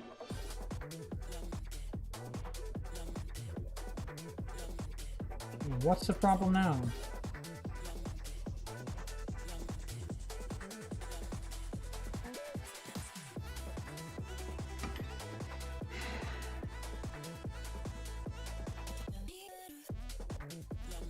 I'm not sure who thought this design was the best choice. This. It just immediately slides out of place. What the heck? Okay.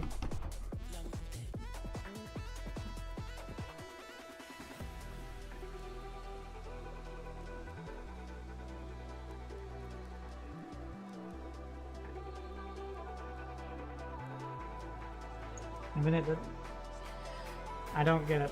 I don't get what I have to do to get this to go in.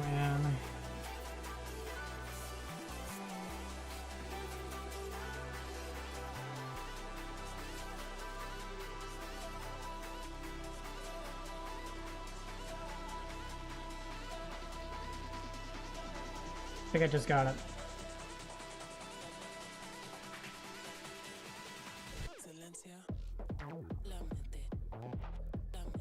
It's still not in. Are you kidding me? It's still off on one side. Just stuck there.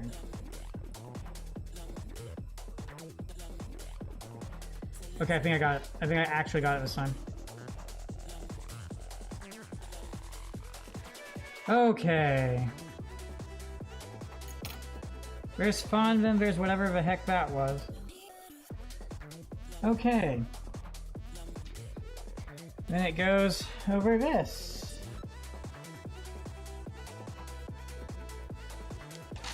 So I can do that. Now I have to do that again. I am not looking forward to it.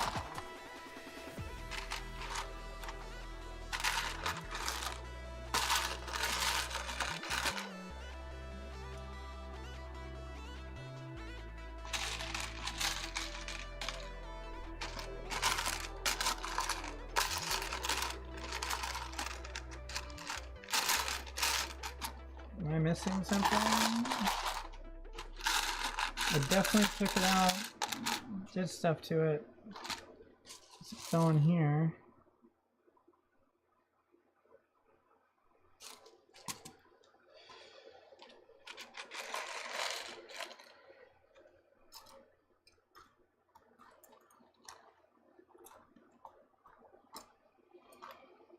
Cool, it's missing.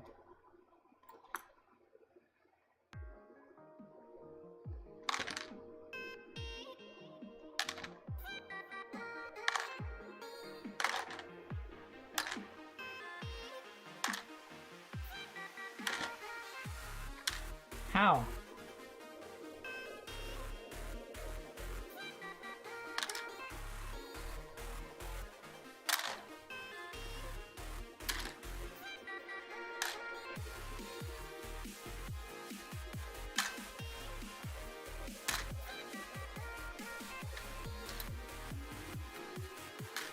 Okay.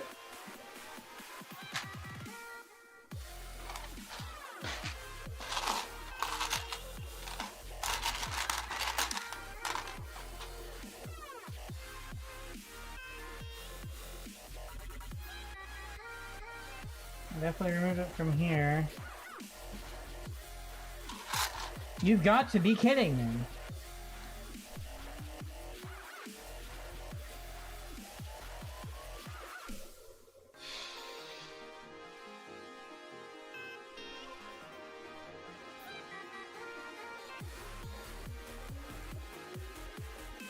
Okay.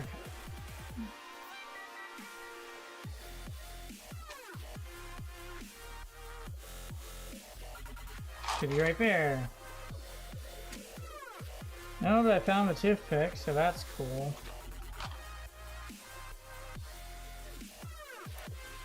It's not inside the paper anywhere, sadly. That would have solved everything quite nicely. I just don't get it. Where the heck is it? Could it actually be in here after all?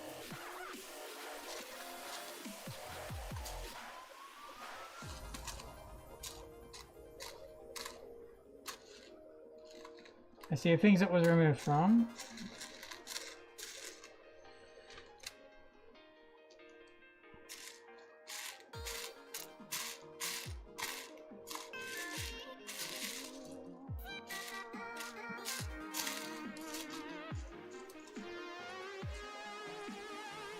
But I don't see it.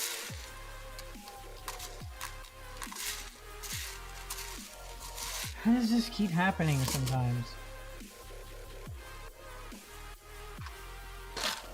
I just don't get it. Like, what could it even possibly be then?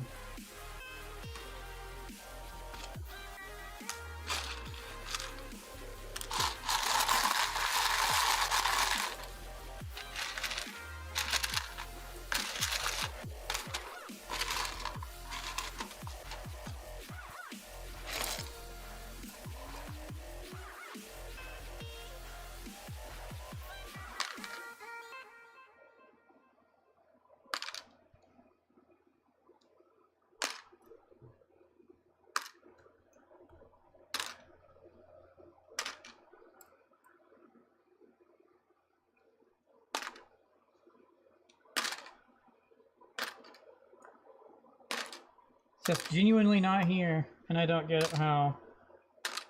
It clearly isn't here.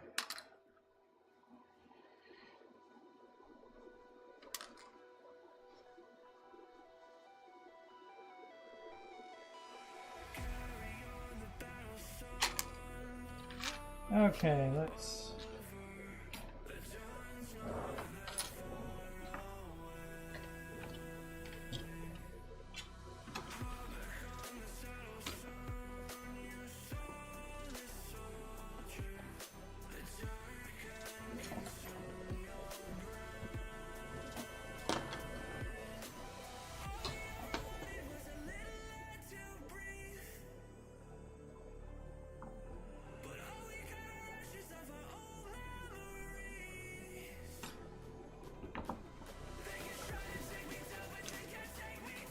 Okay, so...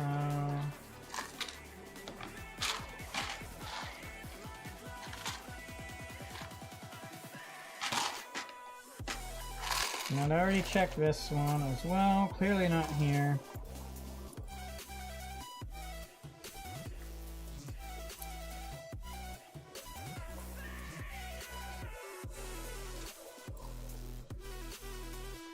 I was going alright so far. I somehow have misplaced a part, so I'm trying to find it. I'm still not even sure how it was misplaced, which makes finding it even harder.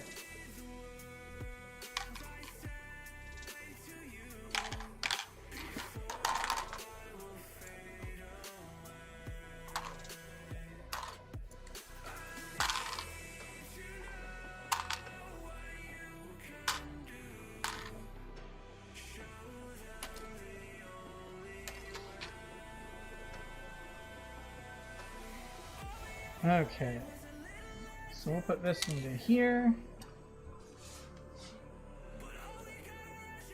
It's definitely not here.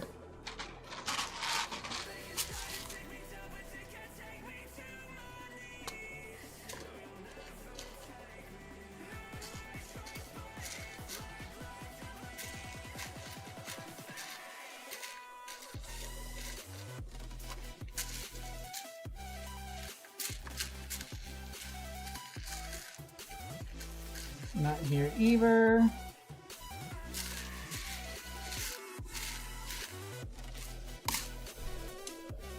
So next I have to look on the ground, I guess. Whoops.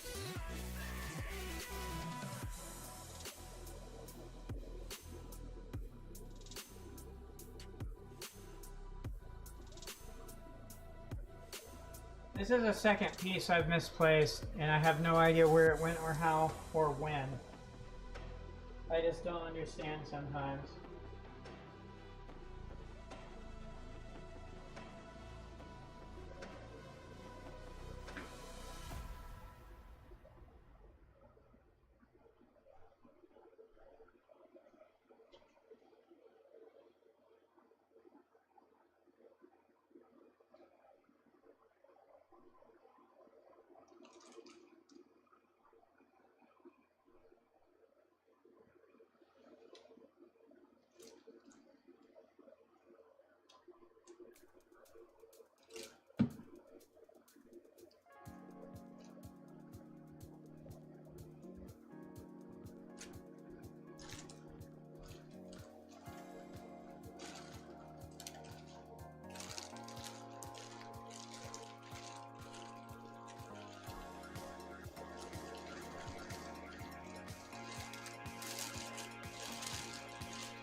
Oh, that sucks.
Okay, so I've looked and looked and looked, and currently there's one or two places I think it has a possibility of being. I'm gonna explore those and see if I might be able to find it.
I found it!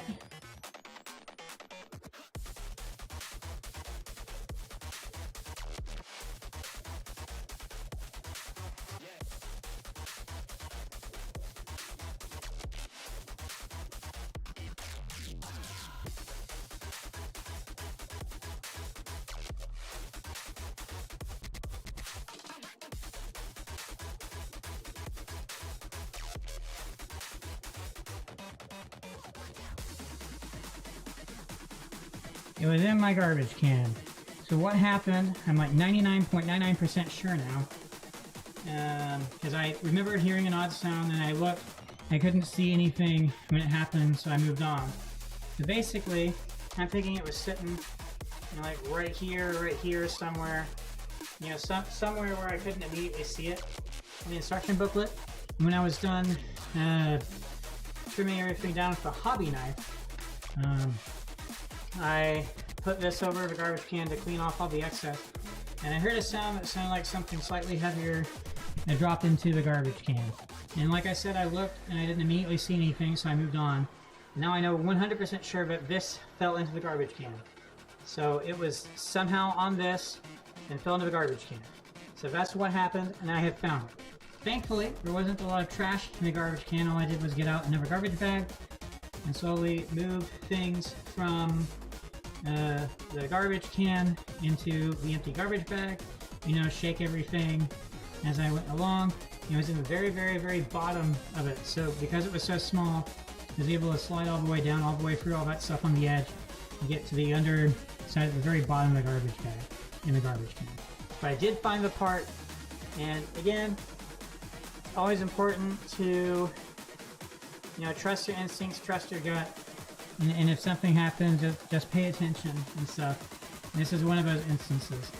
And so yeah, there it is. Now let me go deal with the trash can situation, and then I can finish assembly.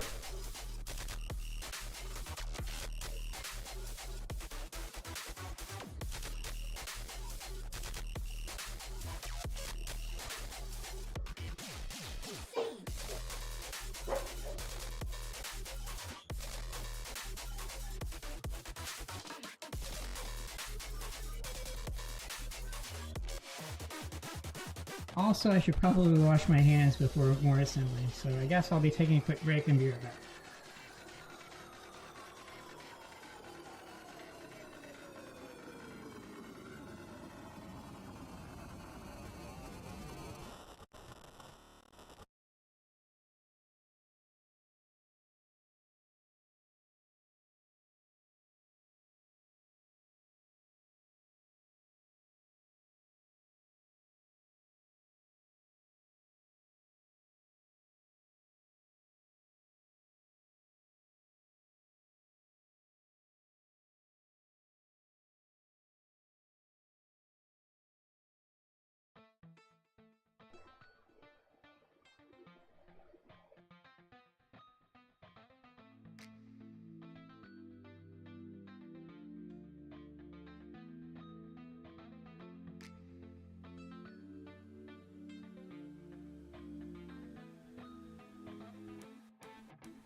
Alright, I'm back. So, speaking of nubs and things, let me find it if I can.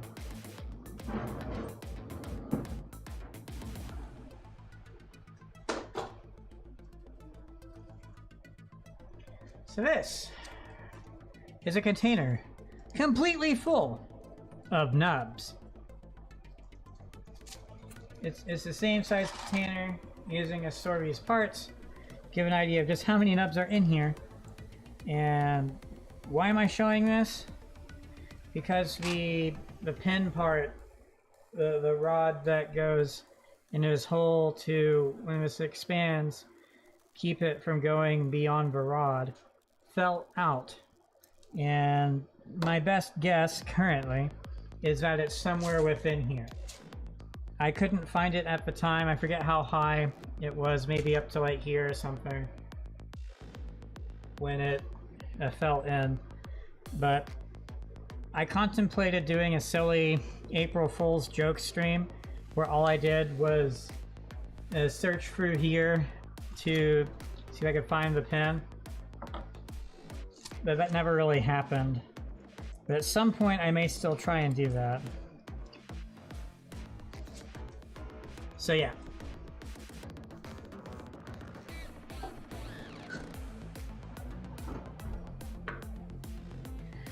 Okay, so how much of a pain is this part gonna be? So it definitely needs to be trimmed down on both sides. So I think what I will do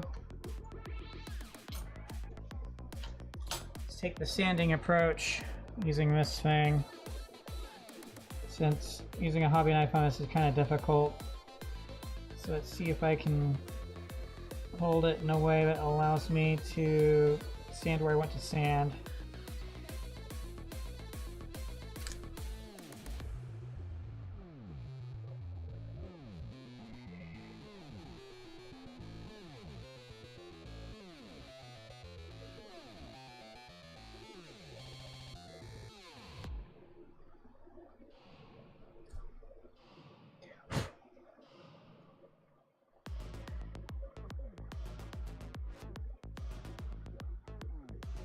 Still a bit pronounced.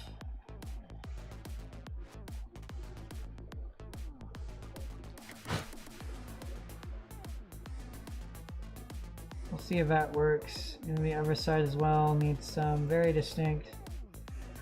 He's sticking out.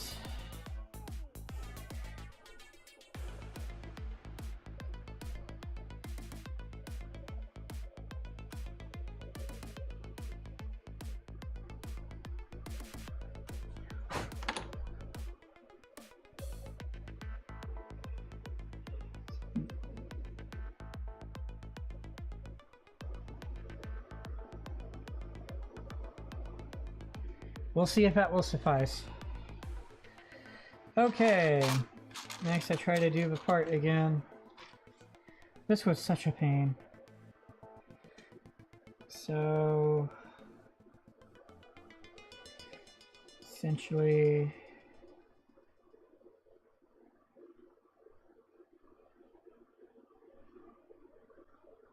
it's already turning, that's not a good sign.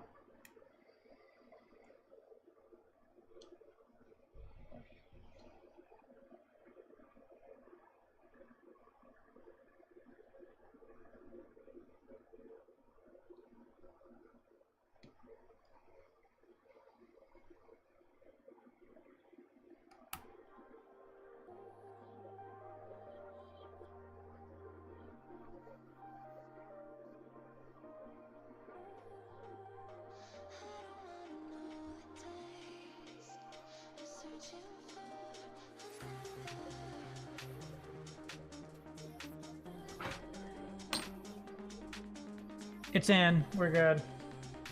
Alright. That was a fun detour.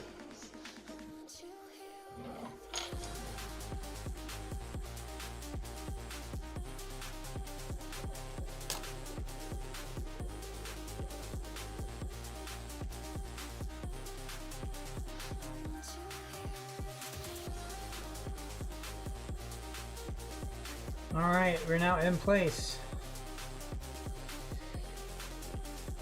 Okay, so next.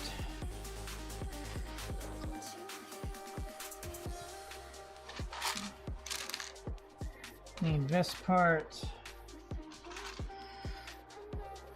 And this part. So basically it wants to fit onto these parts right here. So let's see if I can do that.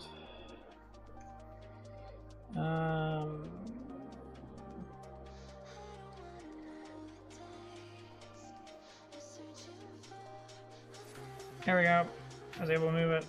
Hold on. That's actually dangerous. Let's move it a little bit away. So here's one of the cool photo etched stickers. So it wanted me to do that.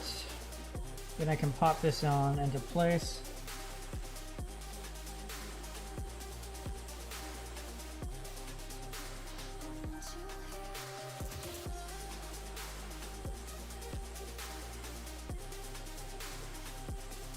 And it goes like that. And it wants me to do that again.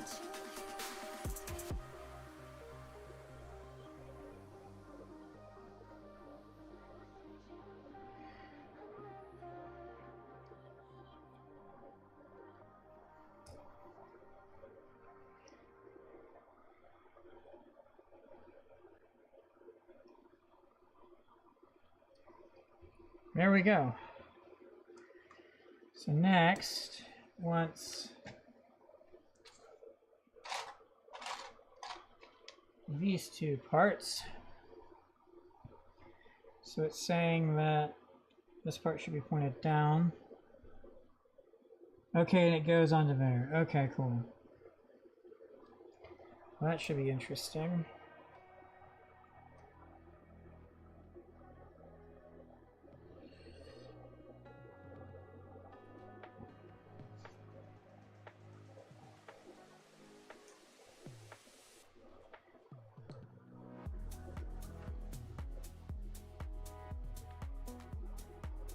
I think it's in correctly. Maybe it is. There we go. Probably put my glove back on to make this assembly a bit more easier. Anyway, so that was in correctly. Then just the same on the other side. And then repeat the entire thing again for the other leg.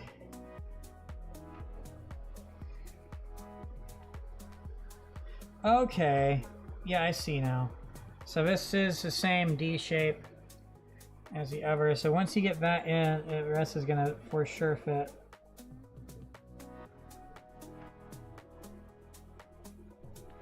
This is 100 scale as well. Honestly, it feels more like a Master Grade Extreme.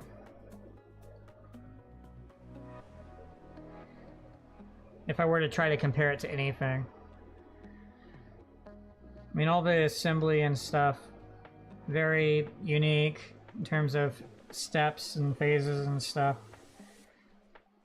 And this level of detail and stuff, well, it does exist on Master Grade and particularly real grade kits. You don't see any photo etching stickers on a real grade or Master Grade, really. And most of the stickers I've applied so far this, well, I mean, what they advertise is that this is at 1/100 scale. So obviously there's Gundams of all shapes and sizes. The F91 Gundam is really small, and the Unicorn Gundam is really tall when we're comparing both to the RX-78-2. And I suspect this is also going to be fairly tall. In fact, one moment. Let's see if I can...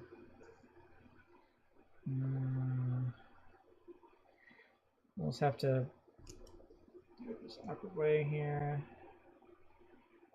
Okay, I'm going to go grab... I'm just going to go grab a Master Grade or something. Let's see. Trying to make sure it's not doing some weird autofocus thing, because it shouldn't be able to do anything like that, right? Okay, anyway, I'll go grab a master grade real quick. We can compare heights now.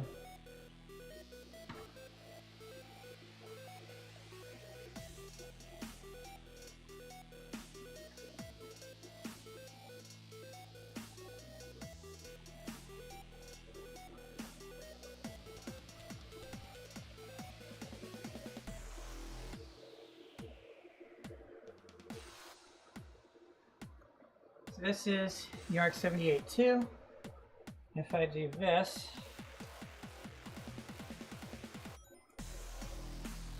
and I sort of do this, you can see that the Yark 72 is definitely smaller.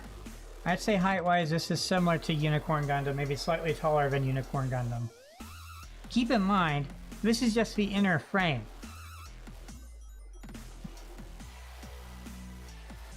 So imagine this with full armor and stuff.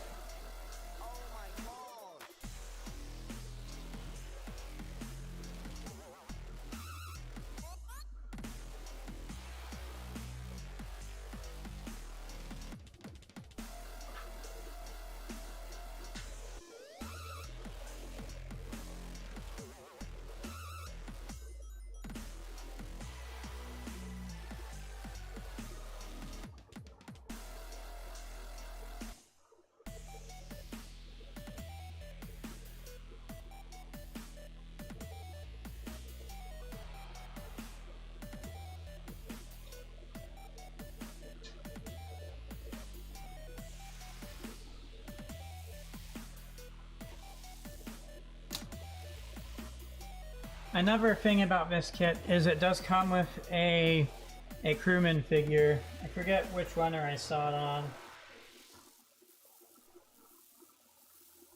Might not be one I've opened yet. Let me check.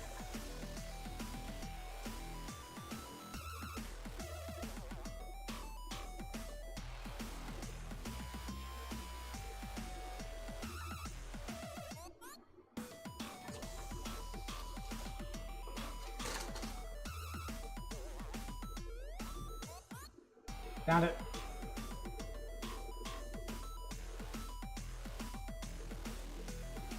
Yes, here's a pilot figure.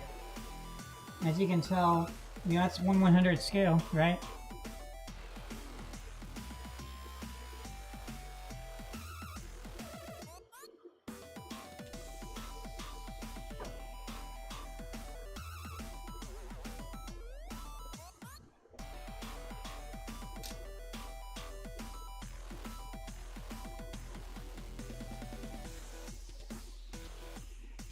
Speaking of a pilot, I have no idea where they would go, because so far this hasn't had anything like a cockpit.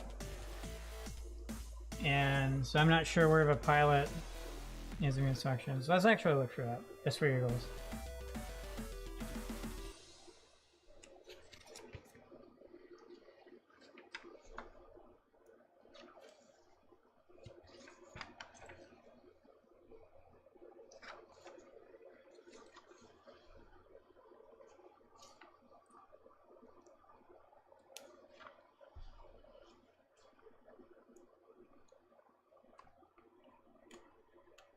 I'll restart Monster Cat player here in a bit.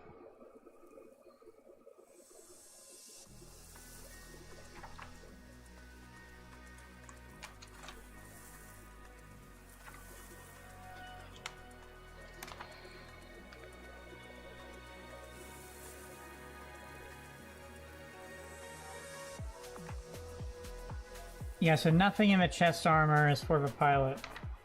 Somehow.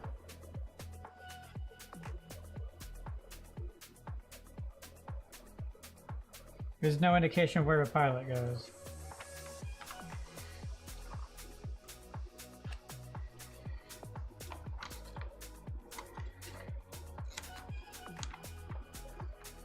Unless the pilot goes in the head, which would be weird, because I would have already put him there. Yeah, no mention of where the pilot goes. No mention of a pilot here either. Correction, I found a pilot. Look at this.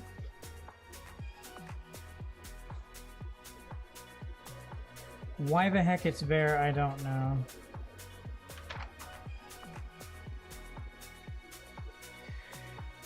What the heck? They call it rear cockpit. And so the very top of the back unit is where a pilot goes. So we're almost implying that this thing can fly all on its own and doesn't need the mobile suit and interfaces with the mobile suit. I'm confused then. Why do you even have a... It just doesn't make sense. But yeah, so that's where a pilot goes. Why, I don't know.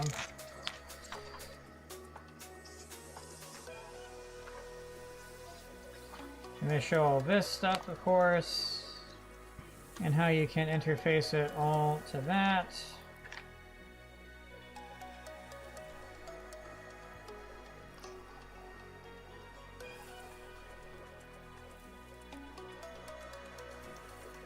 Oddly, in this picture, they make it look like the pilot that's in this visually is above the head.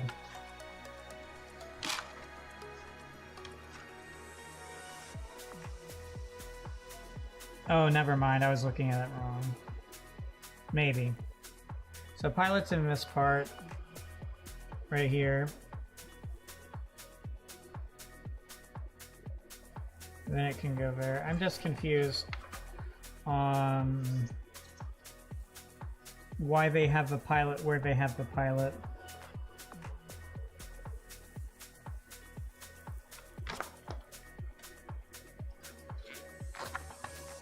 But yeah, so there is a pilot and it's in this thing right here. Again, doesn't make sense to me, but that's where it is.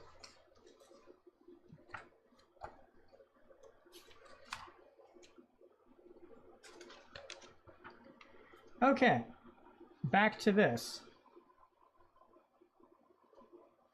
Let me restart once cat player here real quick.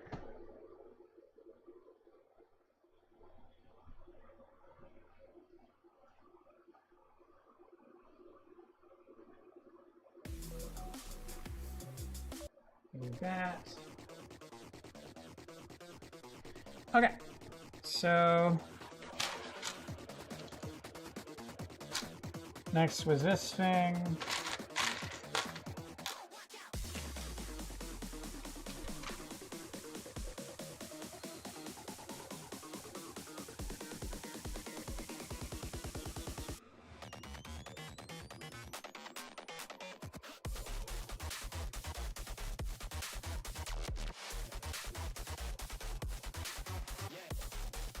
So once this part on the bottom side, which means this goes here.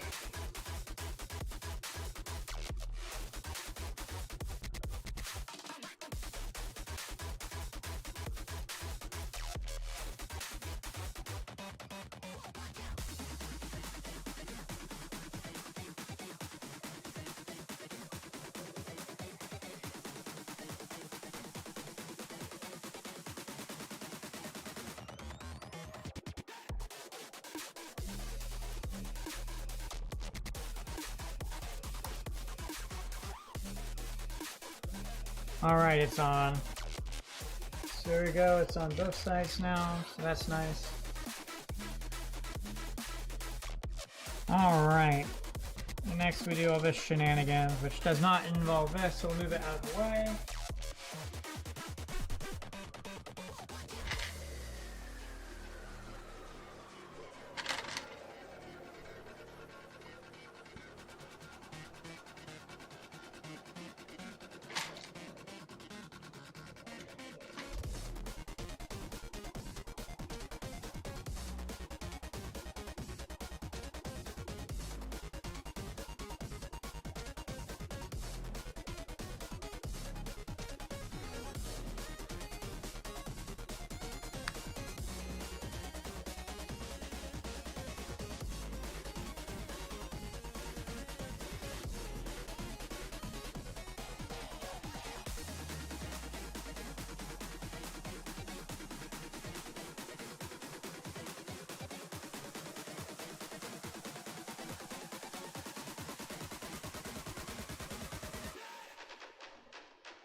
Something's not right with this.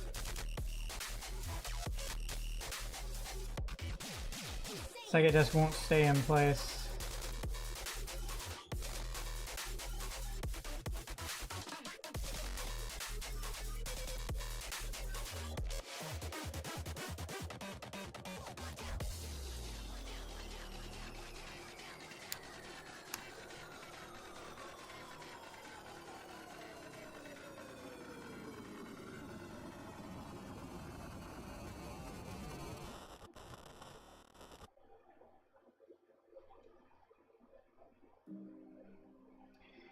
Okay, so there's one.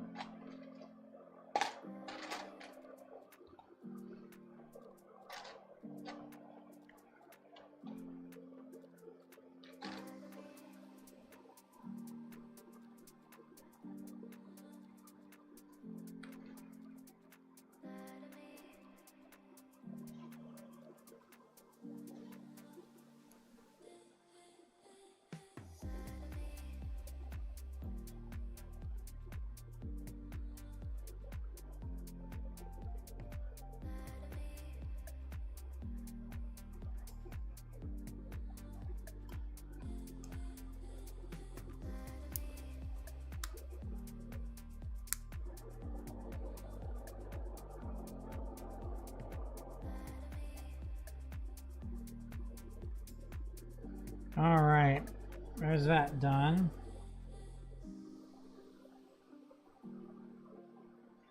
So next I do some etching sticker thingy. It indicates a special orientation, but let's be real here, I'm not going to be able to get that to be perfect.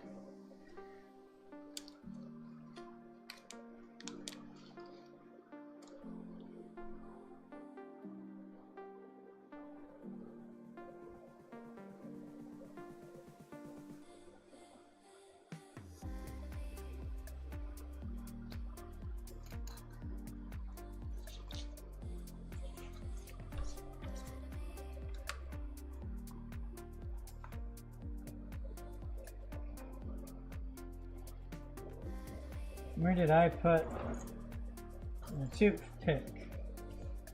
Would like to find it again.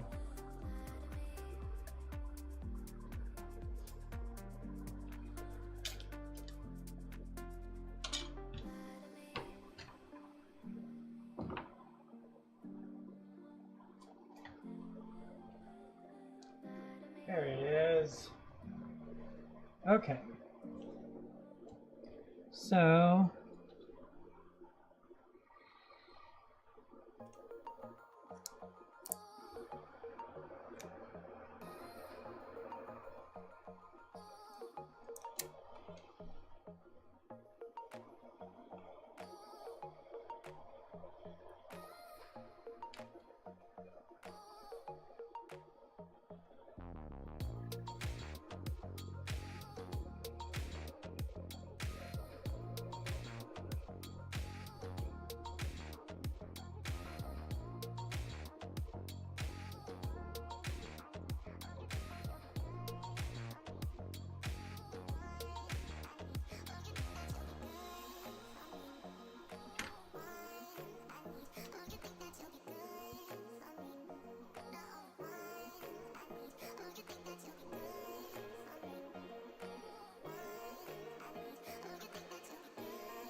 we'll pretend that's in place now. Now I get the other one.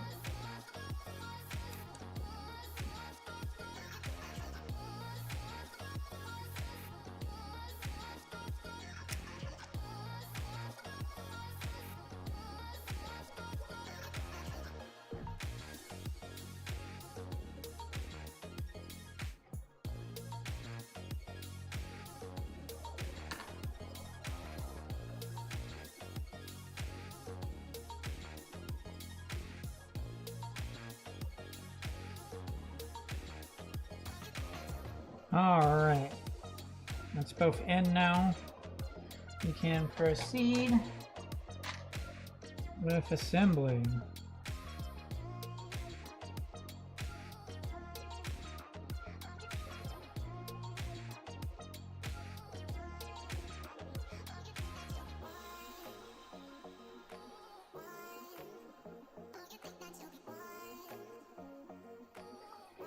Okay, hold on now. Let's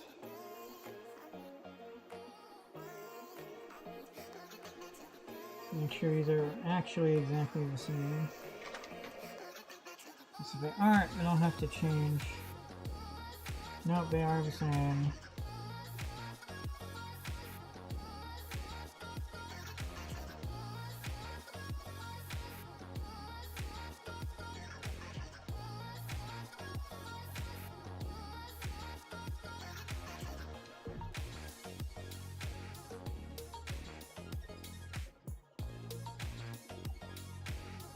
There it is.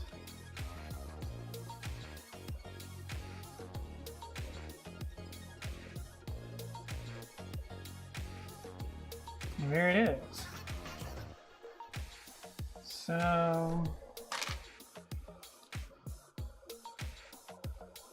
okay, I see now. Well, this will be fun.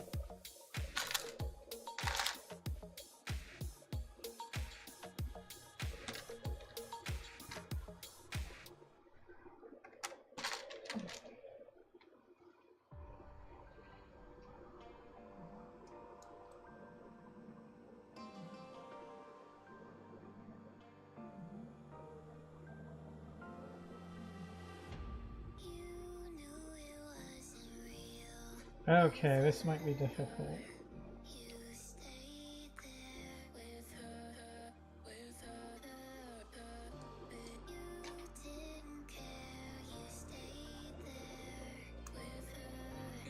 Oh no.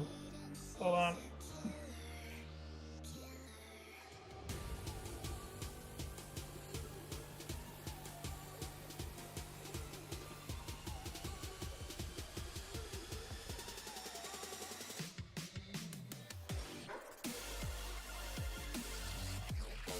I got it.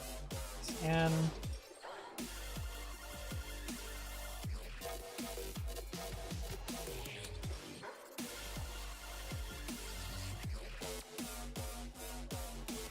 Okay.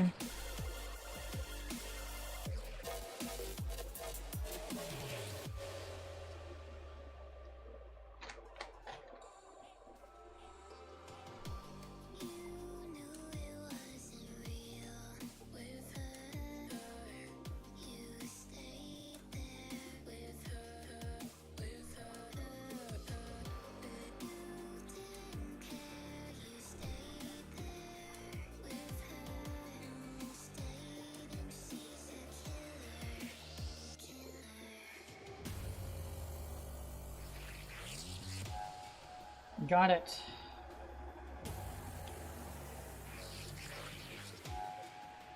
So it's two of those now.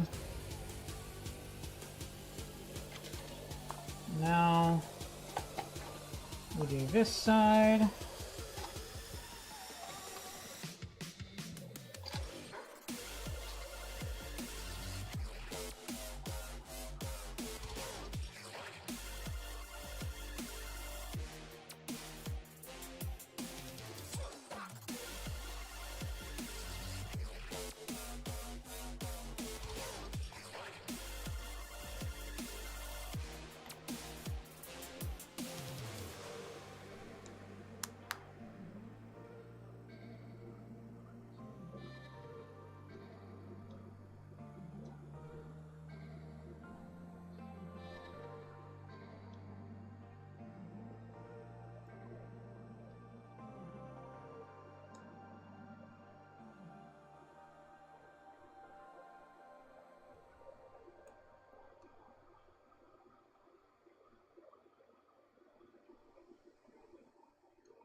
Okay, now I get to turn the page.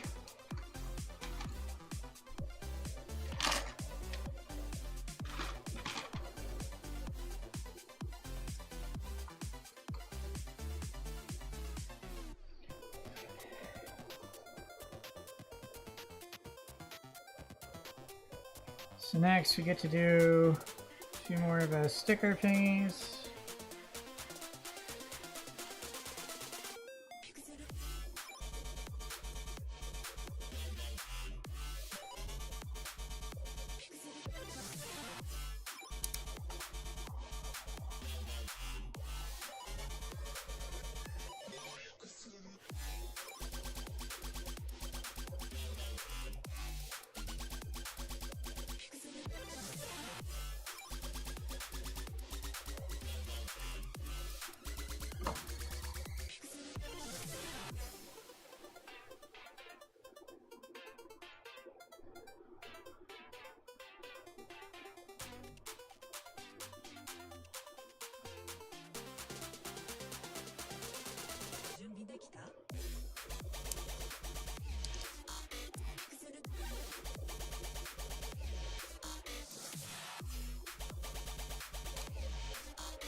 Uh-oh. No, I don't want to go in all the way somehow.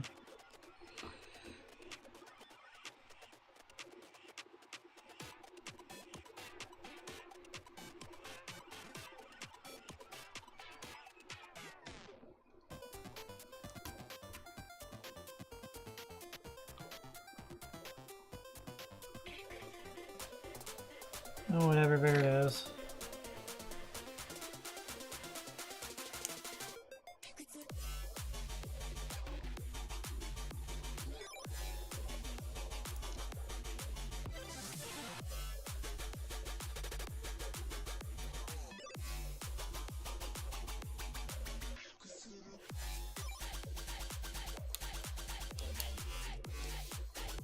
Looks like there's 4 more stickers on this assembly section.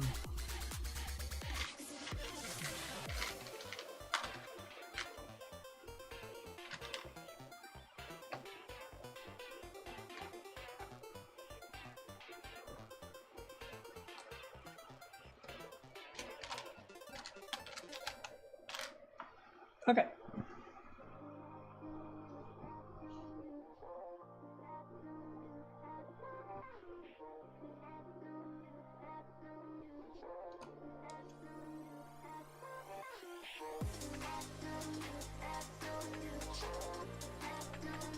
Okay.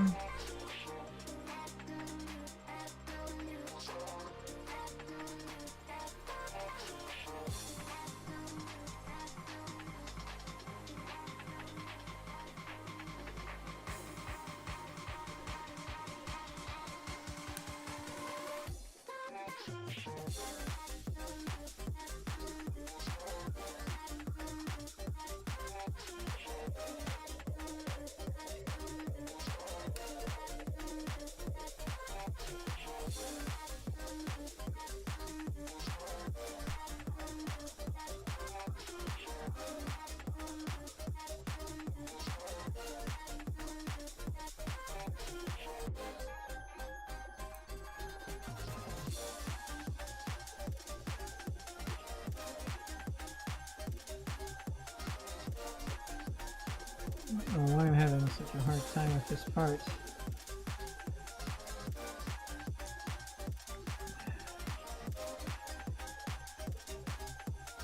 There we go, it's in.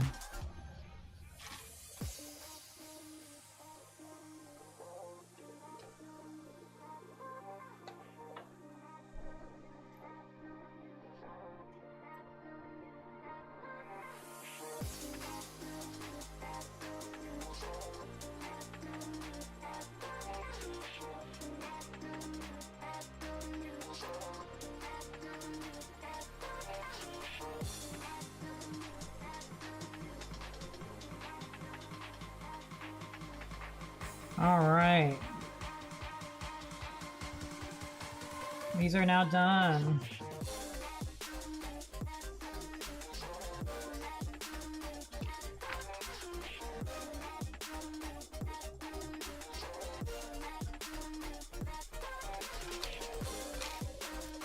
I did miss some parts for assembly.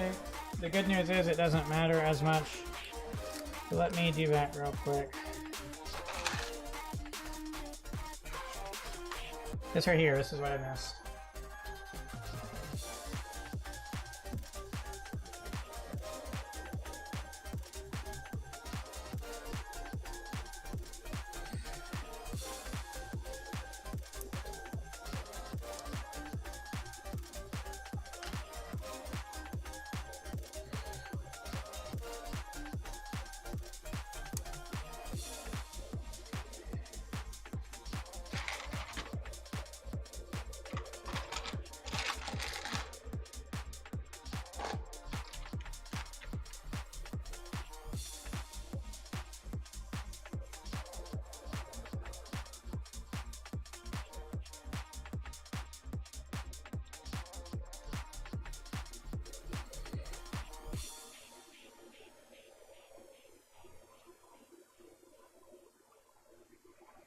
There we go. There is that done now. Now we can swap pages and pop these into place. We're practically done now with this. So that's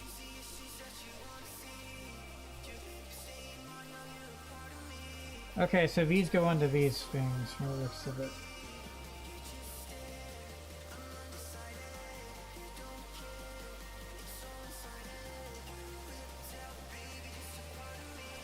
Okay.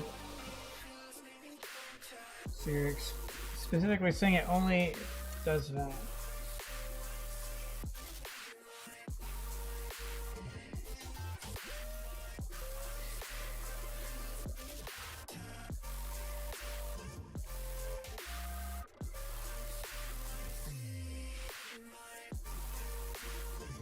Do that so I can't. There we go, got one in. Interesting.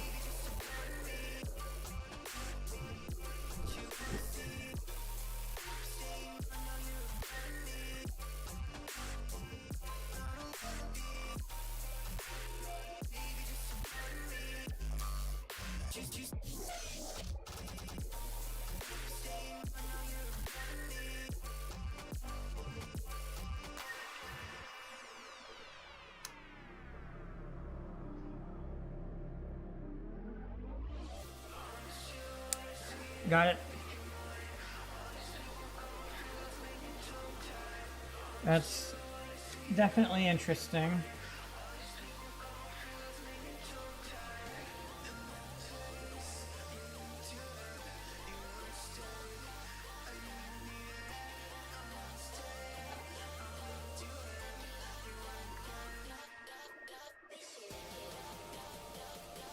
So this would go over here.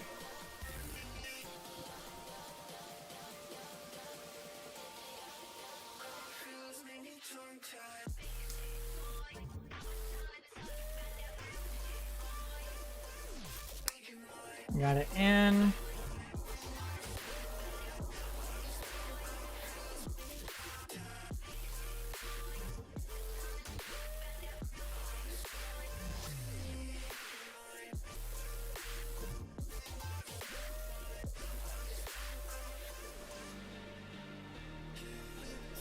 Got it.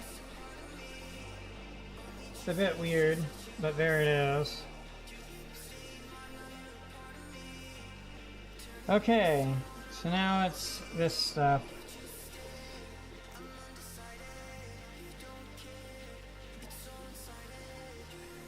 Let's see if I can. I believe it's this part right here. Apparently not. I somehow swapped them around once or twice. So this is the right leg then. Yeah, that looks correct.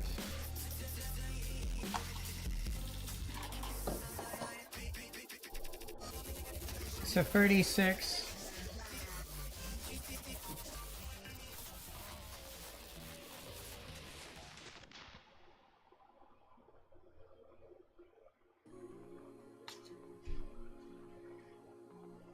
Pretty 6 is this one right here.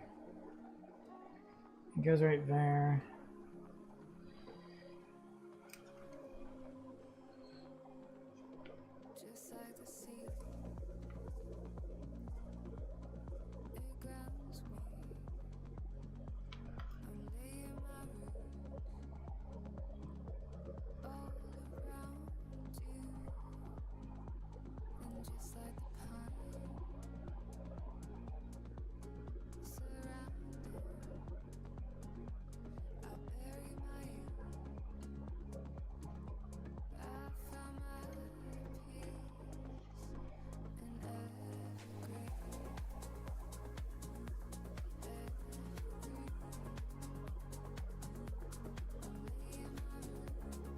There we go.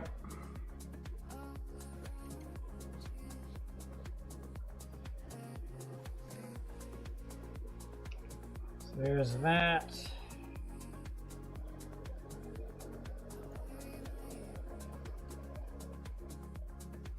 We have a sticker that goes here. Number 6 is red. So let's see if we can pull that out.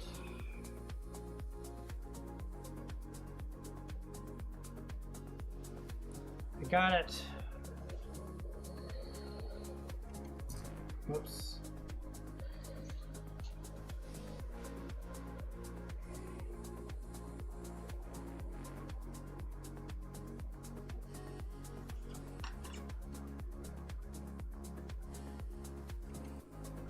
See your problem now.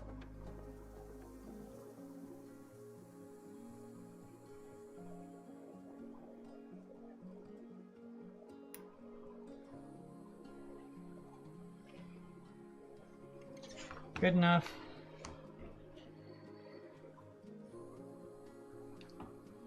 Okay. So there's one side done.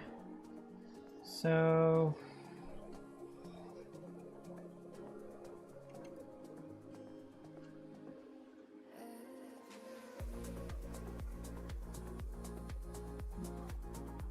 oh, I see now.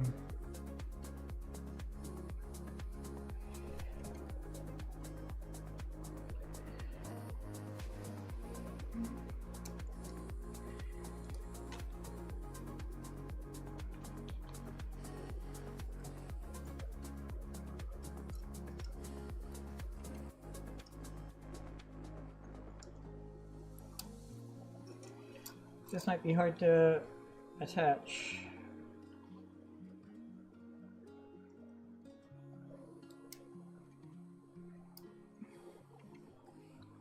I got it.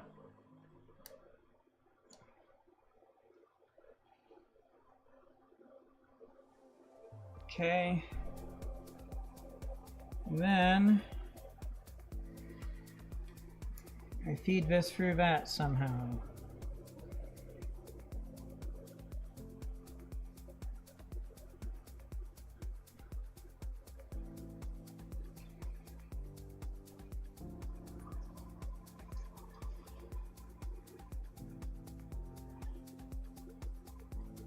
Like that. So then you can see red coming out of it, and you can see green on that. Then I just repeat the exact same thing for the other side. And then we're done with the legs.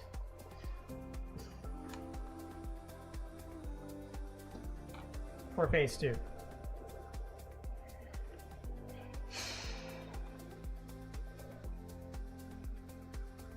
I'm gonna take my glove off for this. I'm realizing I had a good time earlier with stickers when I was using my actual hand.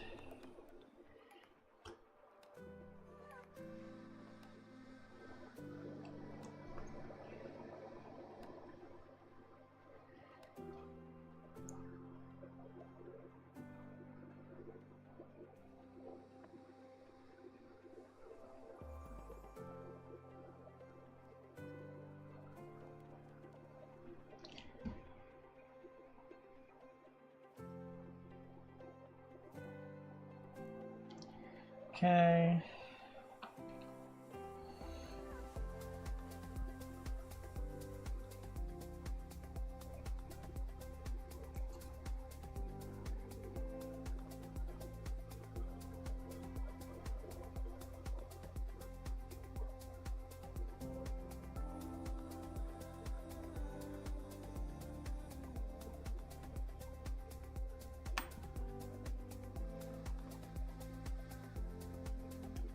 And we're done. Okay, cool. 3.5 hours is a long time. But I had some things that sort of impeded me a little bit. So first off,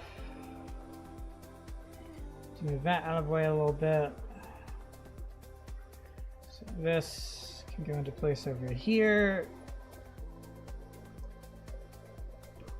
Whoops.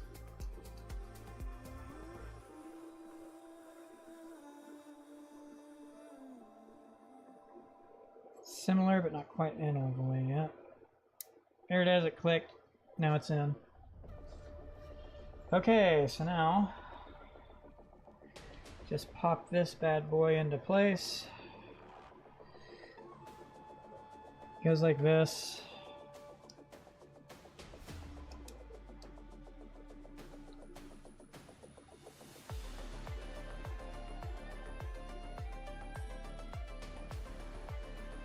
And wha-bam, we're done with the legs for that. Does that look good?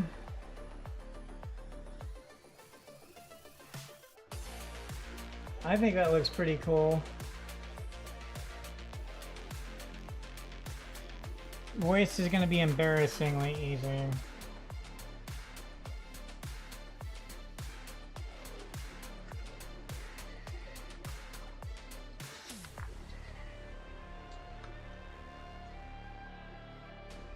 Wow, okay. So we are 1, 2, 3 pages away from done with phase 2, and it's on to phase 3. So I think my plan is to finish phase 2 today, and we'll start phase 3 tomorrow. I think that's my plan. It's already 7:30 p.m. basically, so I don't know how long the rest of this will take. I'm sorry, 4 pages, because but you get the idea. So first off, I'm going to take a quick break. Then I will get to this. This is looking very straightforward though for the rest of it. So I'll probably go ahead and get all the parts out for assembly of the rest of it. Let's see here, do any of these have stickers? So no stickers for the waist, okay.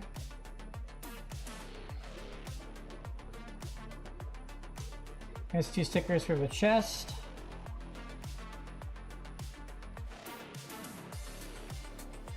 Two stickers for the chest.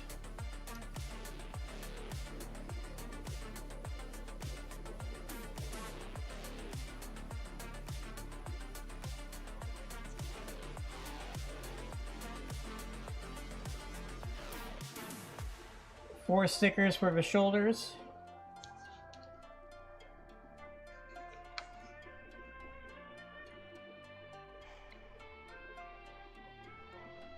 Six stickers for the shoulders.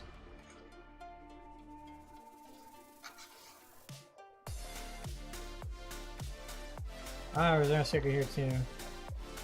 So that's 9 stickers. So I have to apply 9 more stickers, I believe. Okay.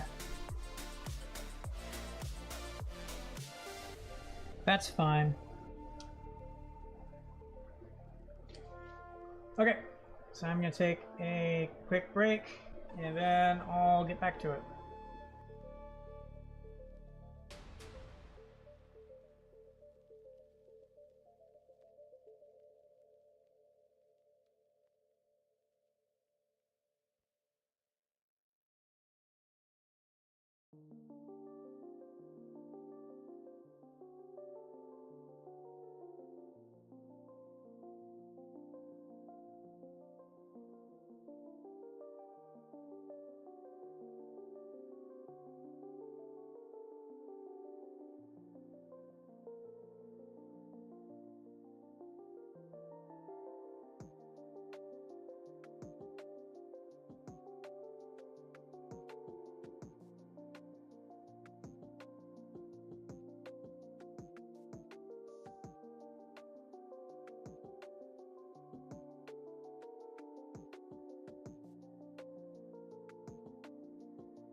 All right, I'm back.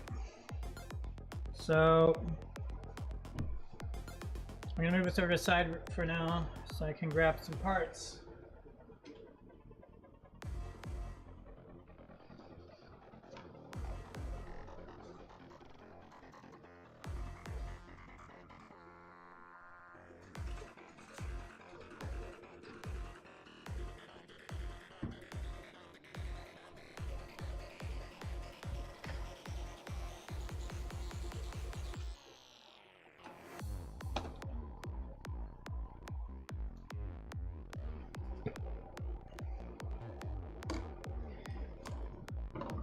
So we need M5.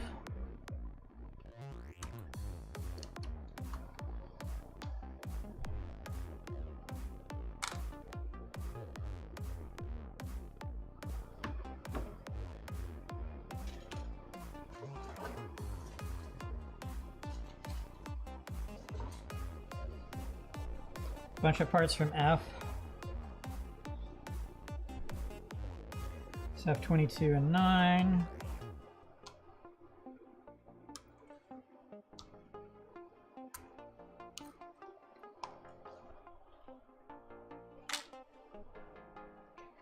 And 5 and 6.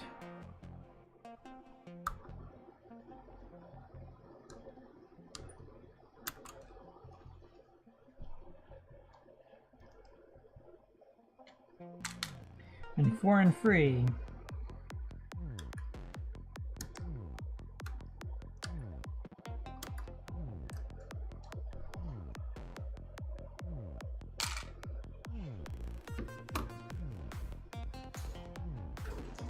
And 2 parts from H. 7 and 8.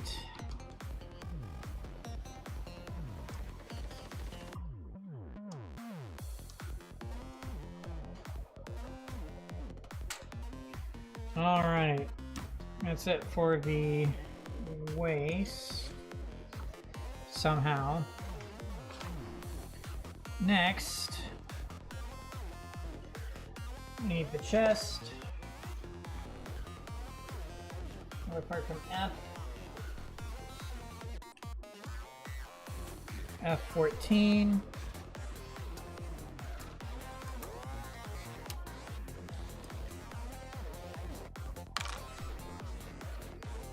F19.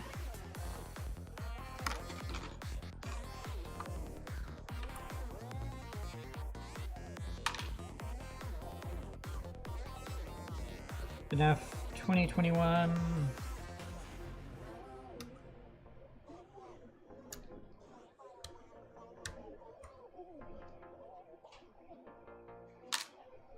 I need F7 and 8.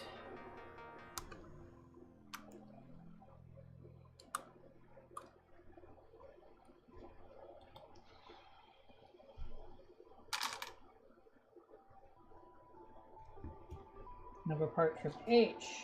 I need 12, I believe.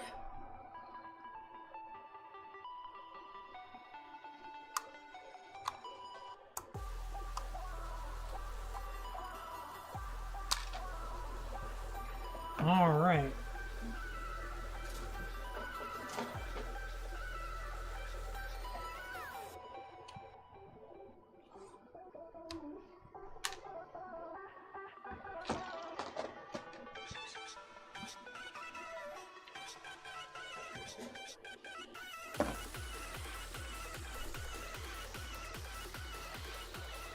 Okay. Next up, some Z-runner parts. I'm gonna go out on a limb and say every single part on here goes. Yep, every single part on here goes. Okay, cool. Well, that will make that easy then.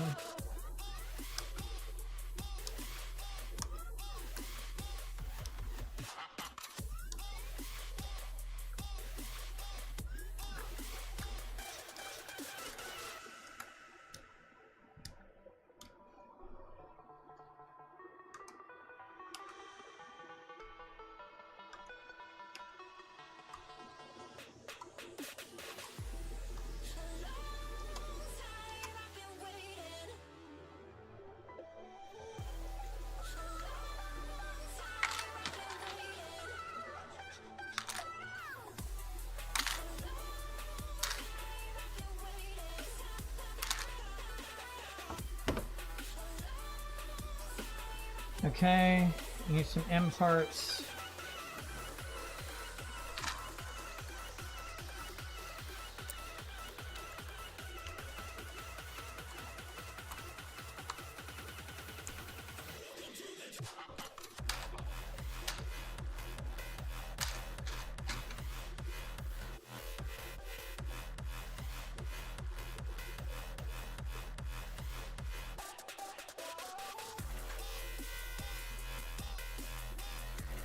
And M6.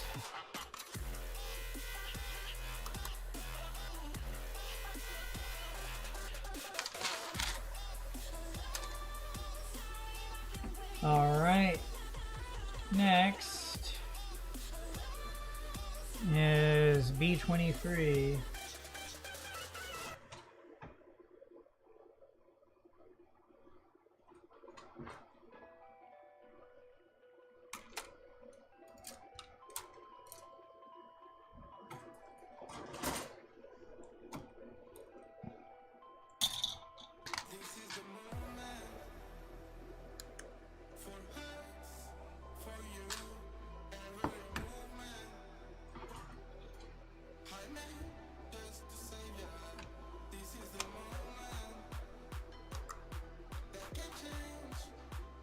Wow.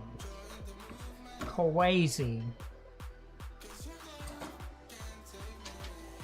And that's it. This is all the parts I need. So now I can just prep all the parts and off we go. Let's move the instruction booklet back to here. And off we go.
just prep all the parts for assembly.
I'm so alone, nothing feels like home.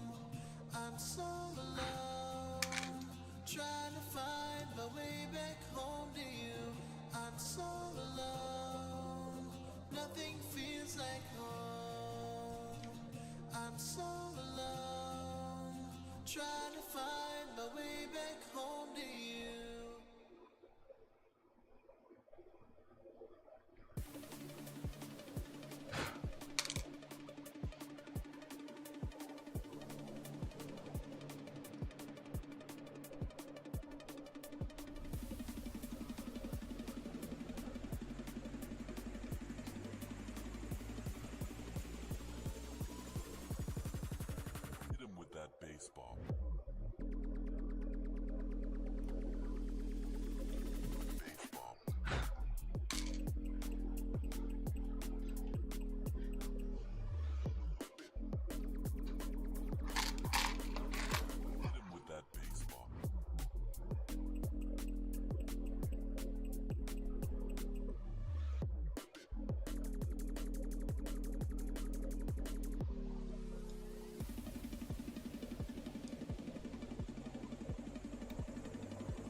Okay.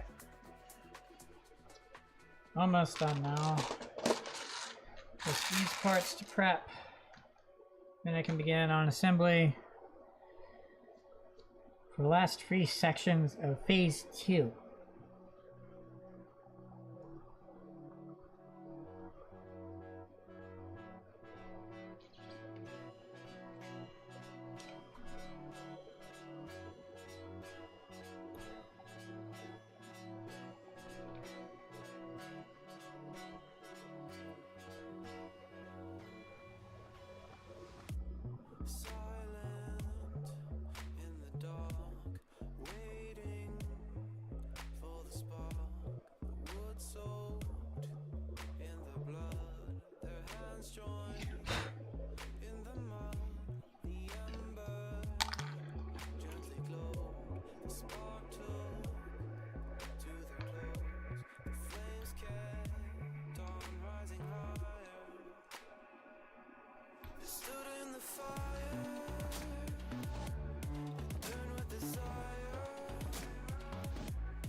Yep. This is music I listen to when I build. So I've made a whole playlist of songs that are good for when I build and stuff. Admittedly, I've not really made another playlist for regular gaming, but also, to be fair, a lot of the games that I play have their own music that I can listen to.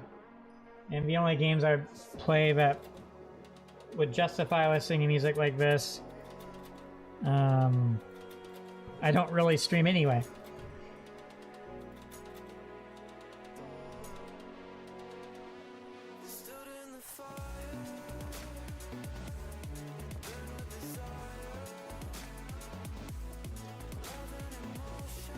Nice. Yeah, a lot of people like lurking and building at the same time.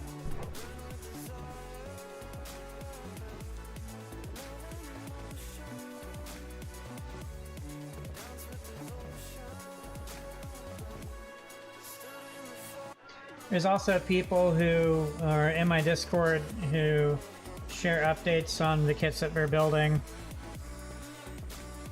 Get to see the finished builds and kits we just bought or whatever. It's also pretty cool.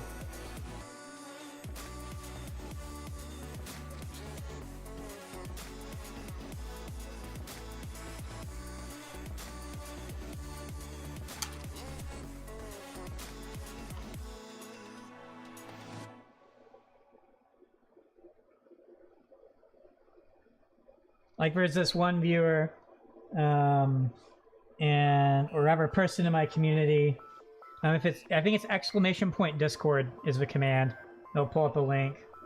Or if you're watching on PC, just scroll down a little bit and check out my About section. It should be in my bio or something like that as one of my links.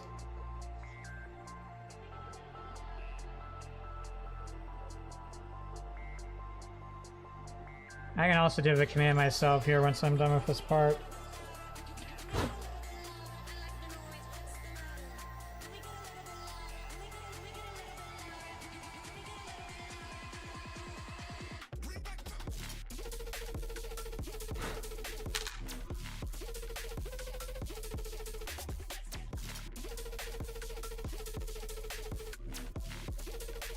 There you go. Now it'll prompt you to answer some questions and stuff, and a lot of the roles I have set up are where you self-roll and then reaver so others know what sort of stuff you're into, or there's roles for pinging so I'm not constantly spamming at everyone or at here for things. Hopefully it's not too overwhelming.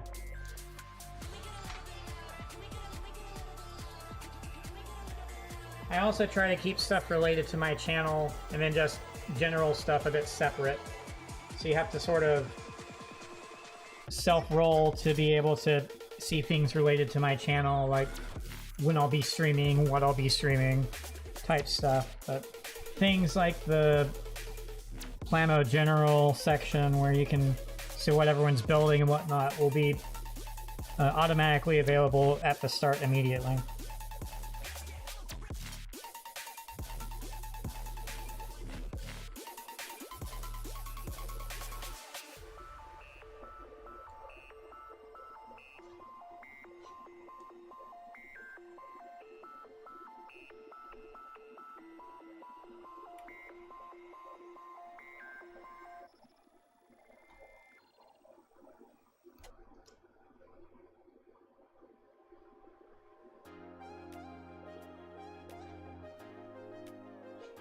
As I was saying, there's this one member of my community, they have this crazy ambitious thing of doing custom paint jobs for every single Witch for Mercury high-grade kit. And everything I've done so far looks really good, and it's all hand-painted.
Nice.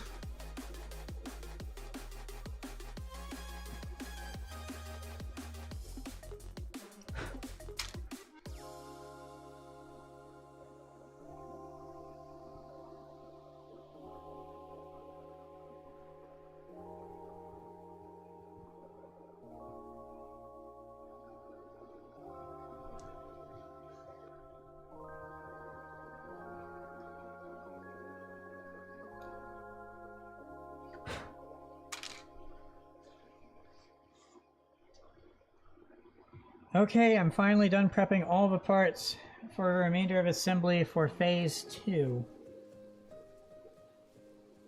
Now there are some, 9 or 10 stickers I have to apply throughout the assembly process.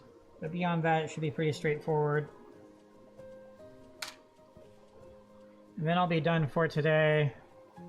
I'll pick up where I left off tomorrow. Hopefully I'll be able to wake up or at least start streaming a bit sooner. I've been live for 4.5 hours now, give or take. So I would like to be able to start a lot sooner than that tomorrow. The goal for tomorrow will be to build as much of, if not all of, the phase after this, phase 3.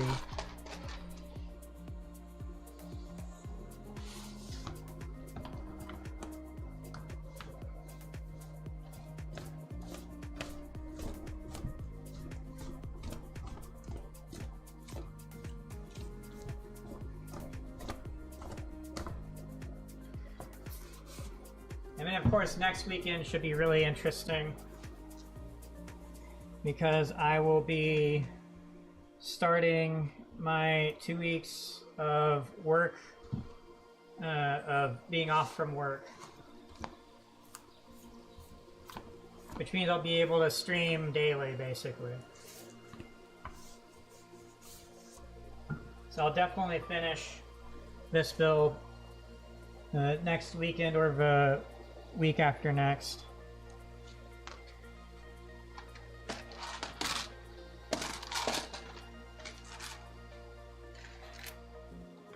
And then I'll start my next build and this stuff. Okay. L15, of course, forgot the part.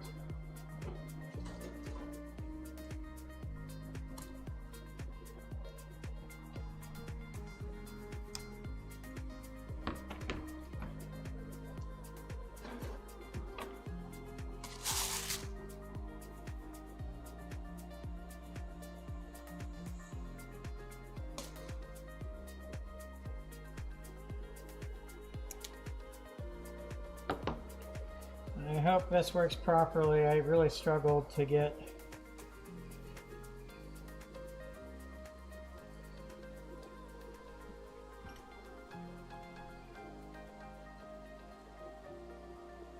yeah, it's not in for some reason. Attention to installation. Okay, yep, I see it.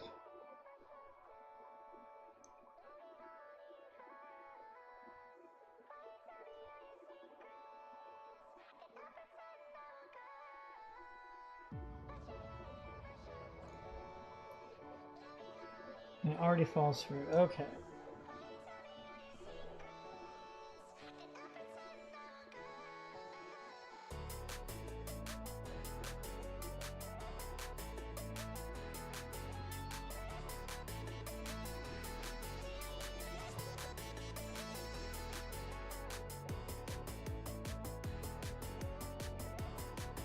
I believe it's angled.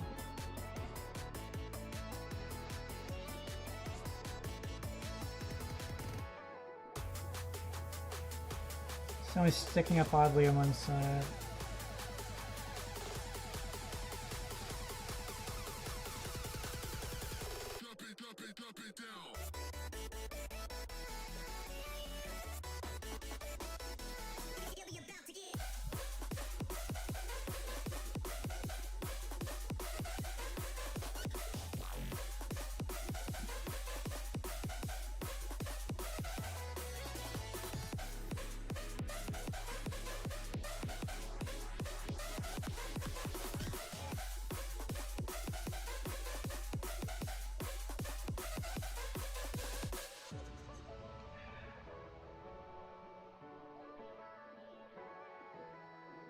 I'm inclined to say that's good enough. So this goes on to that.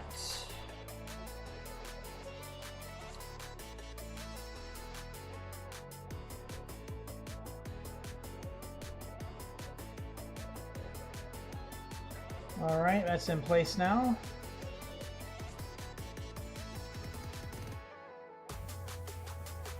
Okay. So this goes over here. Okay, yeah, I see how it goes.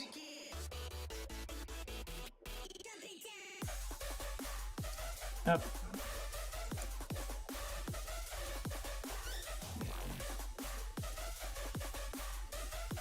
Let's see. That's annoying. Might need more dexterity for this one.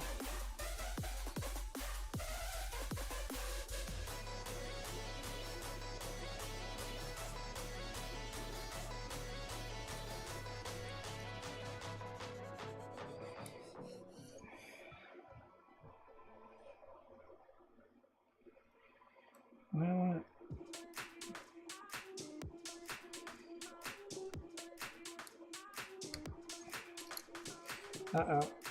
That's fine. Let's put it back on like that. And confirm that this is on properly.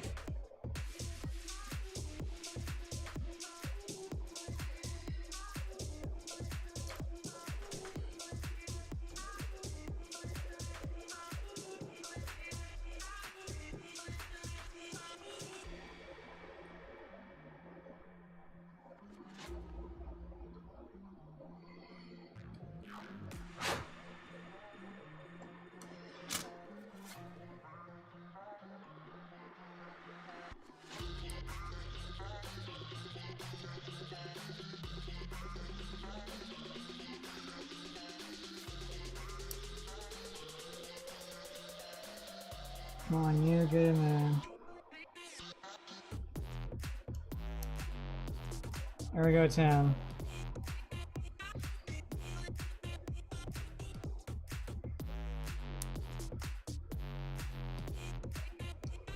Okay, that's on now. I see this somehow goes on to that.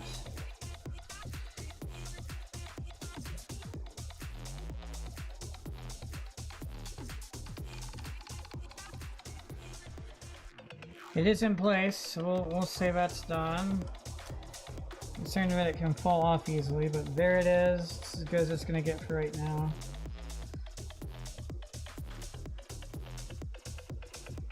So next it wants V's to go on.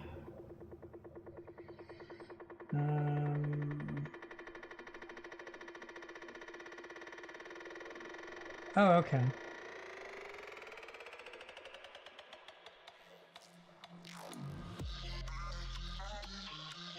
That wasn't so bad.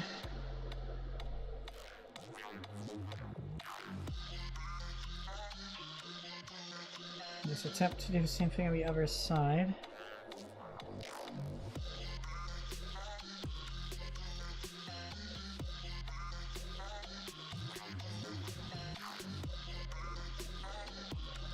There we go. Wasn't too bad at all.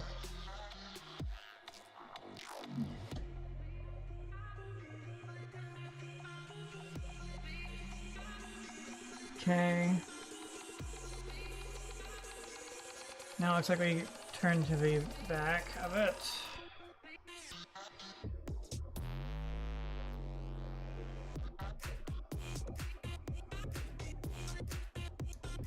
We want it to go like this,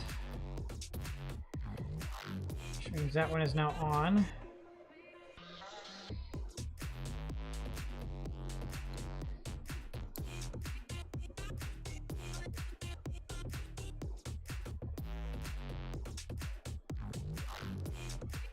Okay, so next,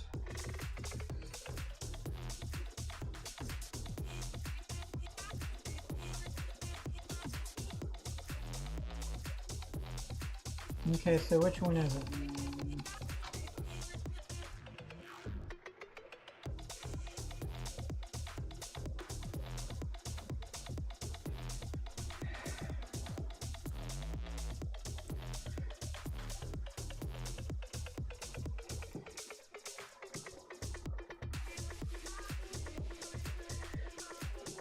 Okay, so it may actually go this way if I can get it to go in.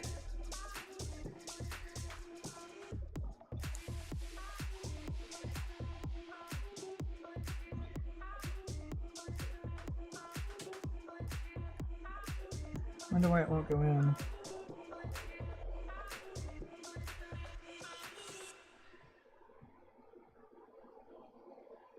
It doesn't make sense for it to go here though, that's for sure.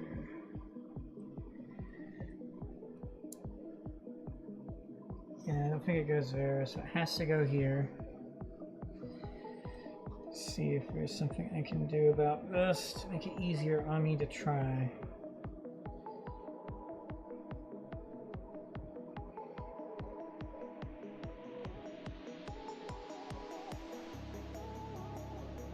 What the heck? Am I doing something wrong?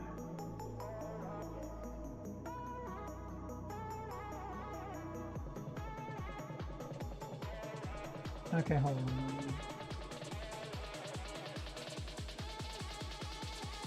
So yes, I am doing it correctly, or the correct one. So it could be the opening itself isn't that good.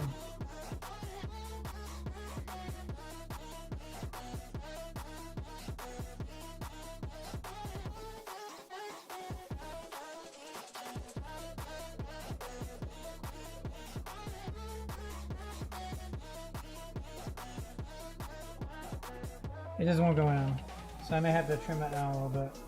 We'll try the other one and see if it has any better time of it.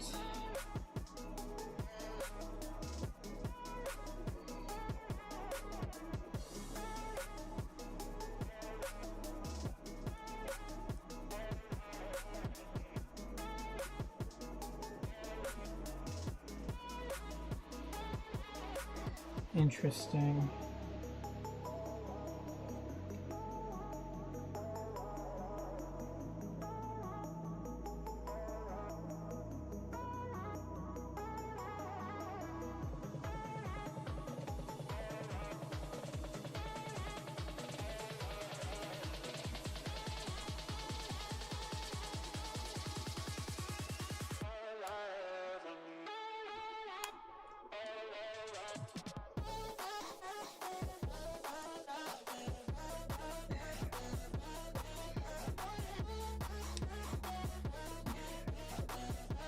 Okay, I got that one in. It gives me optimism I can get the other one in.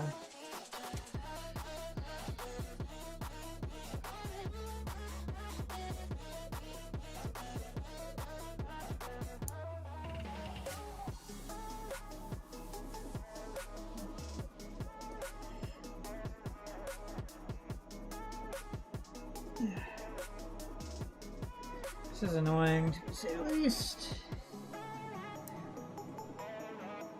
You need to be able to orient it in a certain way. To do so requires some effort. It's close, but it's just not.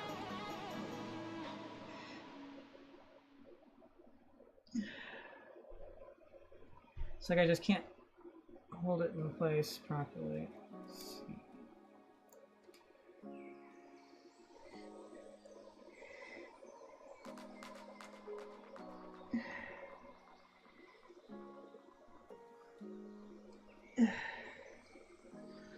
How would you even do this?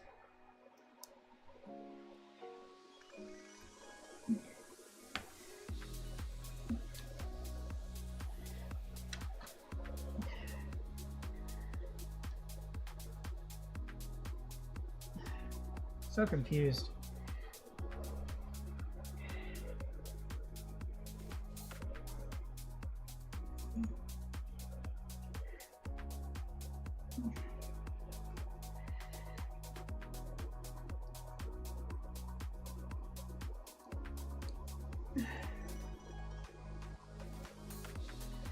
I don't get it at all.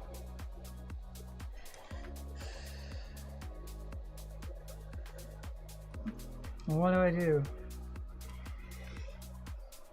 Let's see, will it even physically reach spot it's supposed to hit. Okay, there we go. That might help.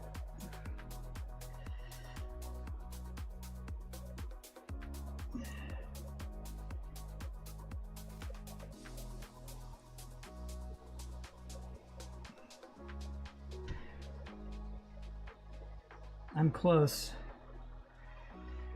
I just can't get to go at a certain angle. It needs to be able to go to. Interesting.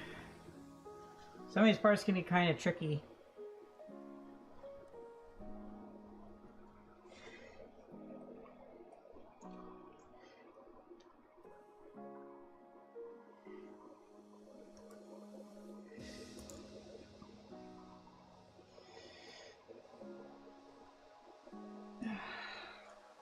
There's like no way to hold it properly to get it to go in the way you want. It's ridiculous. I think I just got lucky with the other side. That's what it's feeling like to me. I don't even know how I would trim it if I decided I wanted to. It just won't go in.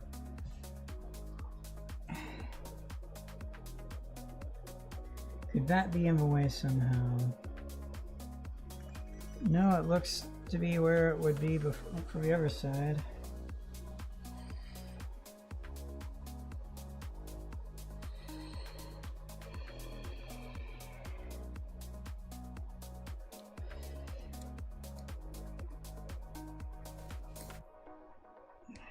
I got it.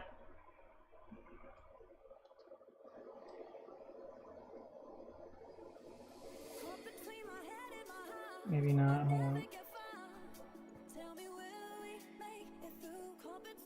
Okay, now it's in. Yay! And we're done with the waste. Does look pretty cool though.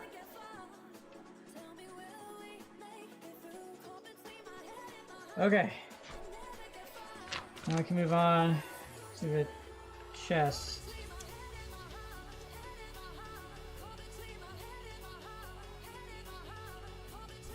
Okay, it's sticker time after I assemble this. They're saying I can move this up. Once I've done that, I gotta slap this in somehow.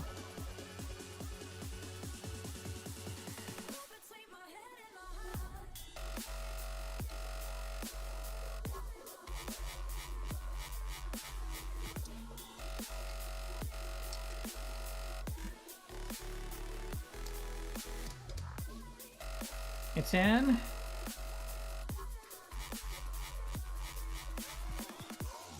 They're saying I do that. It's fine, that's fair.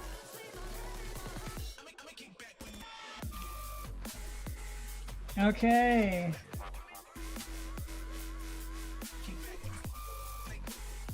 So 58.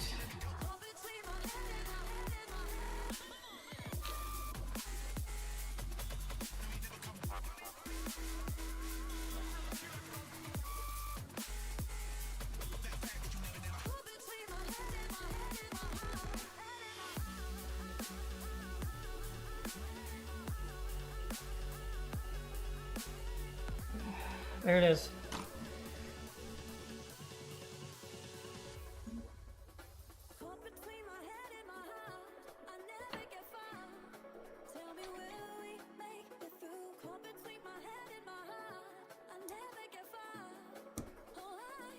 It's in, we're good. Okay.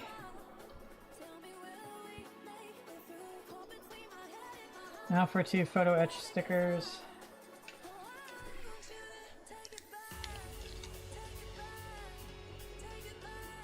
So 17 and 16. They go these 2 openings here. 17 goes on the right, 16 goes on the left.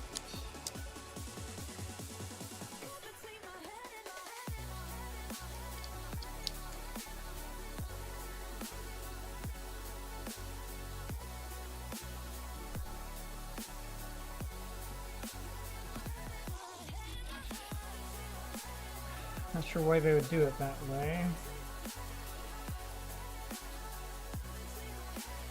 Go with me here. Aha.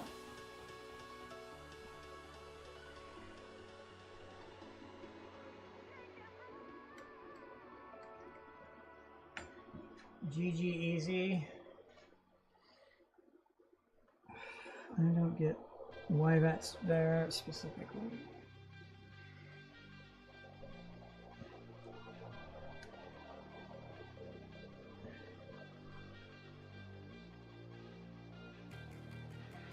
Okay, so here's one done.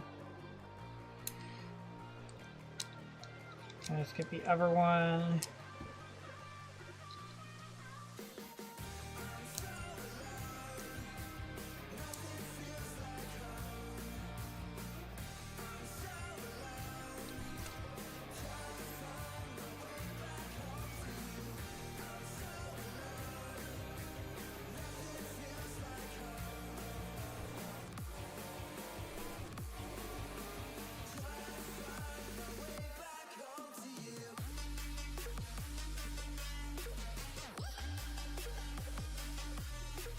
Same place, we're good.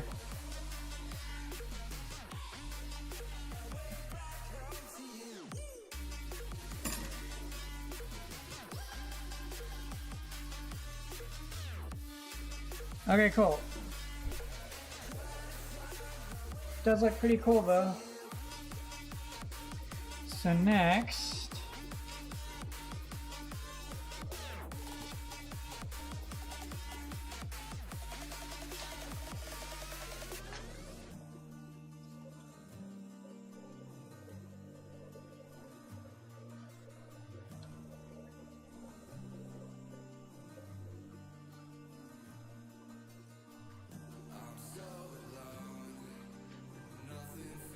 okay. So this moves over this.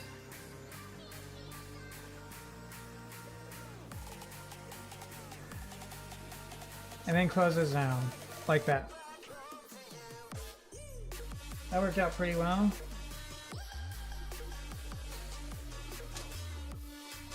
Okay.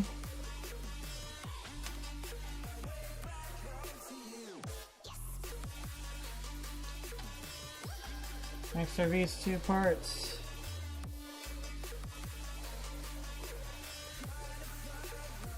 Okay.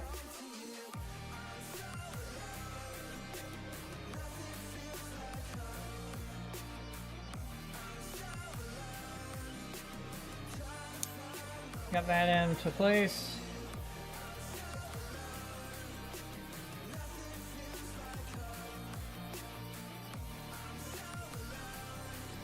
Whoops.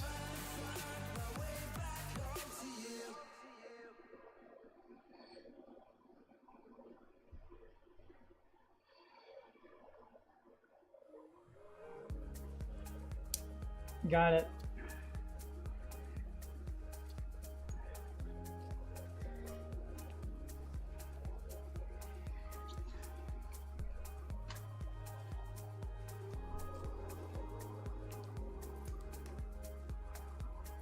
Let's see here then.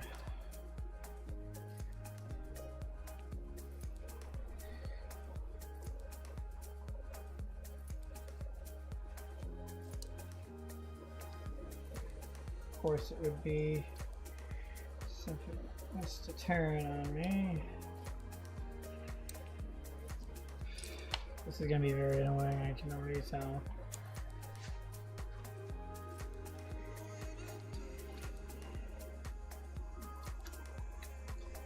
Okay. So somehow this goes over this.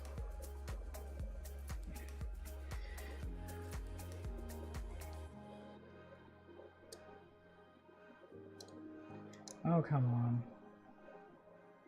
I don't know why.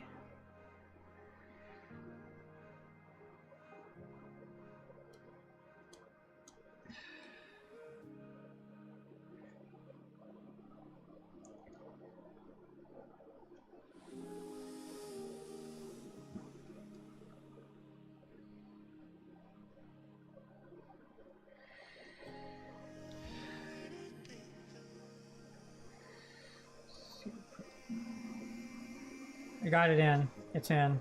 GG. Okay. Now the other side.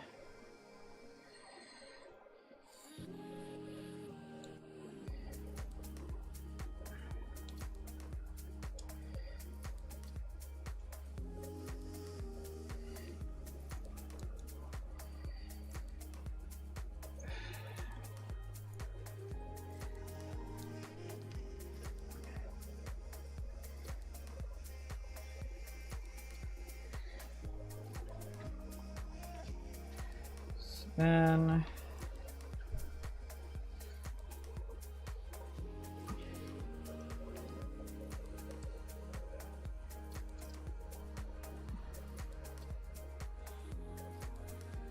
I think I got it. I got it. It's in.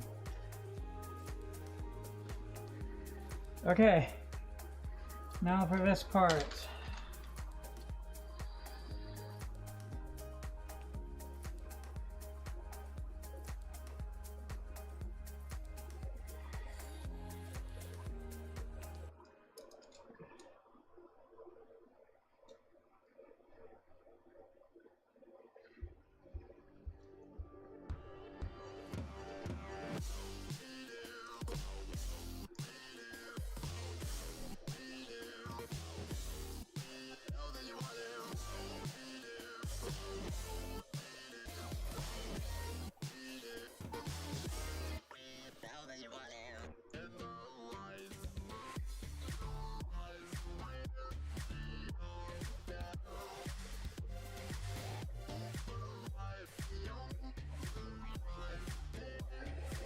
Okay, I assume it's in.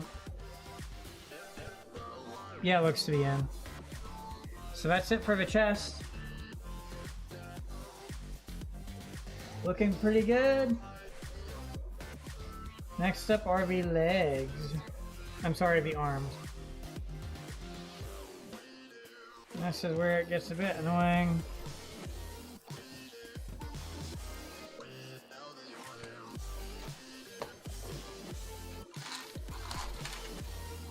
So I'm not sure which.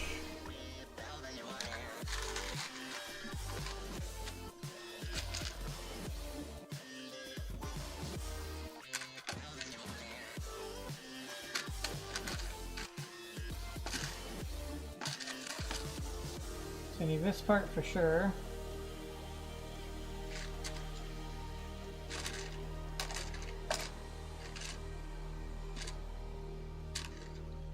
I need this.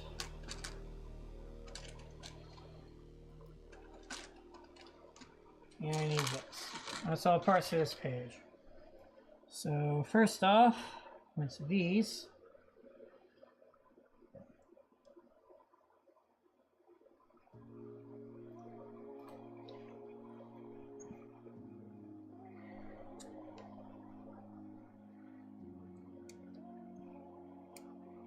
Like that. Yay.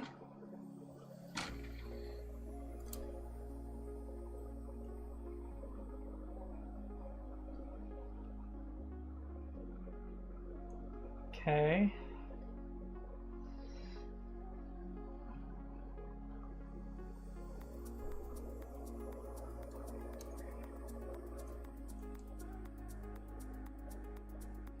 Okay. Now we do the other side.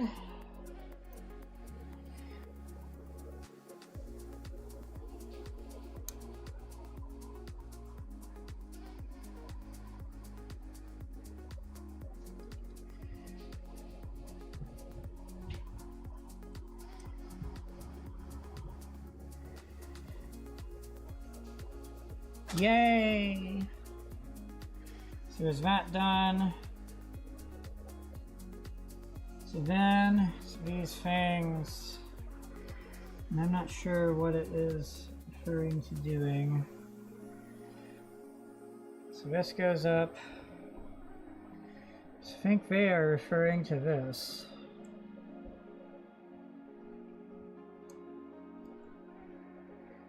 Oh. That makes absolutely no sense whatsoever.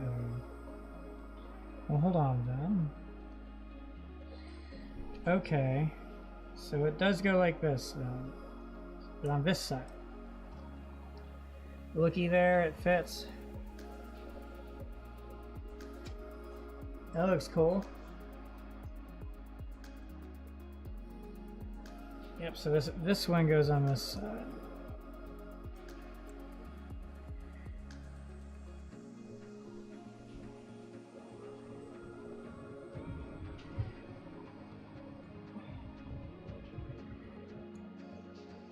Okay.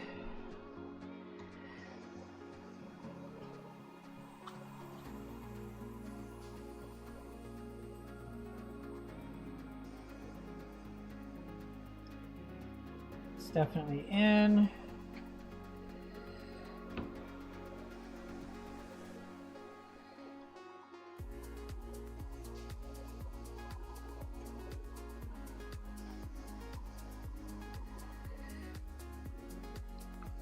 All right. Now for the tricky part.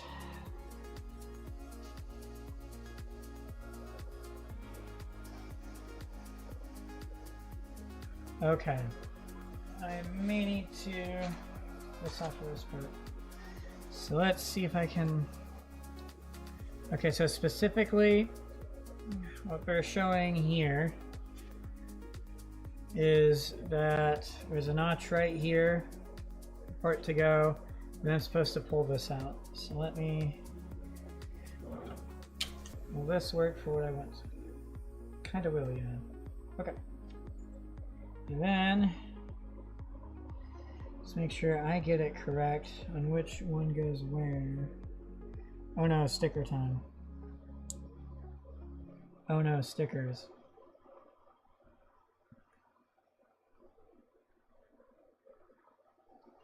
Okay, so it's sticker time. And we need 51, which should be 4 of those. There are. Cool. And then off we go.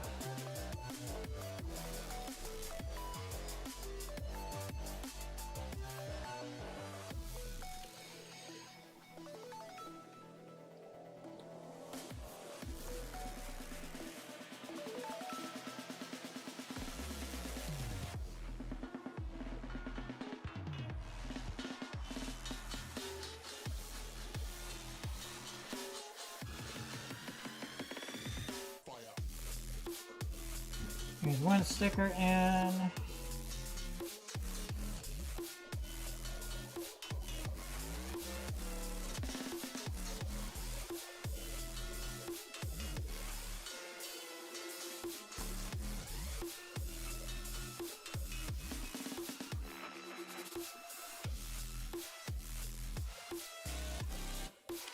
May have to use to fit this.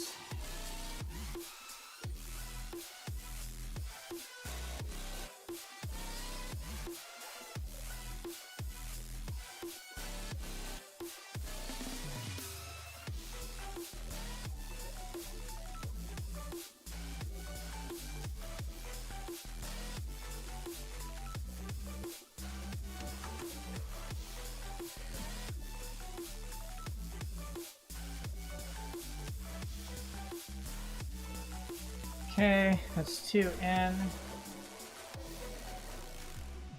2 to go.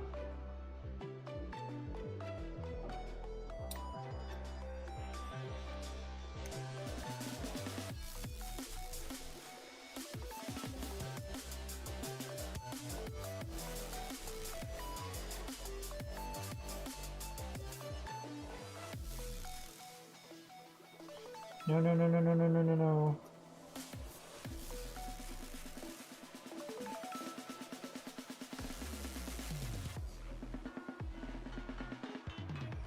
Between here. Maybe these might be messed up. I got it. Fortunately, it's stuck in an awkward spot. Let me find other tweezer yet. I have so many.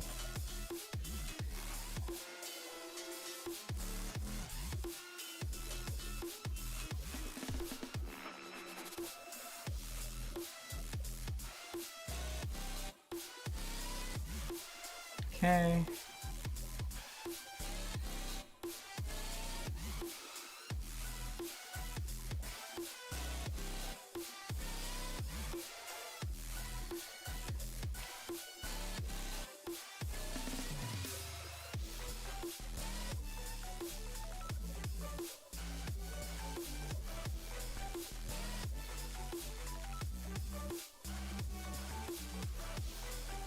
Okay, let's hope that works.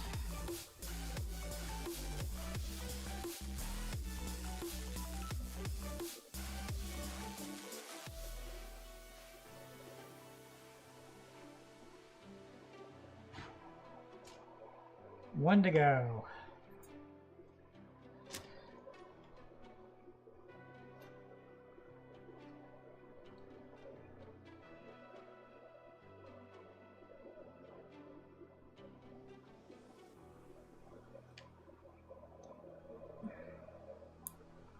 Whoa, that's not good.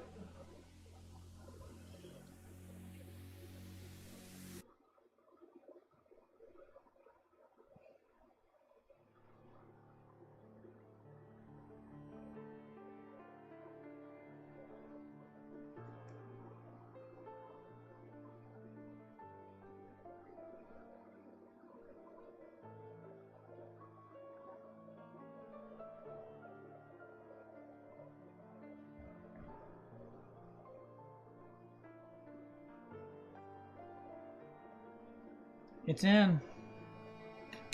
Okay.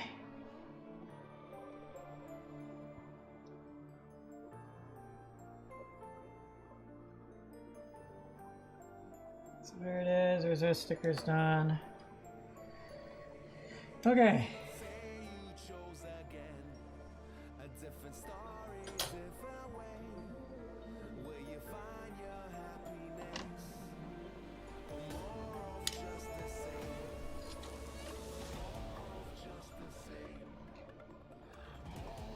Now I can try. It's done. So this one we're saying it goes like that. So step one, pop it.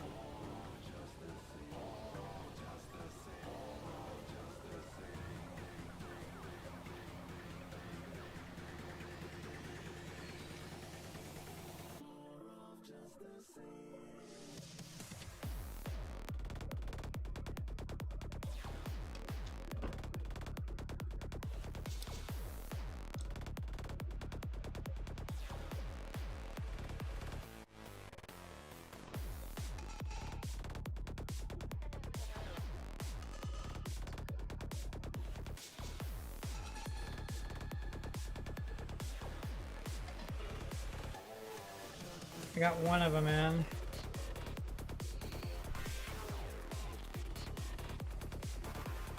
Oh no.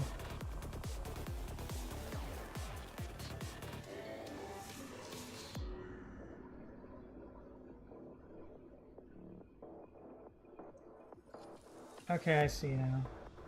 So you can actually do it separately. Got it. Okay.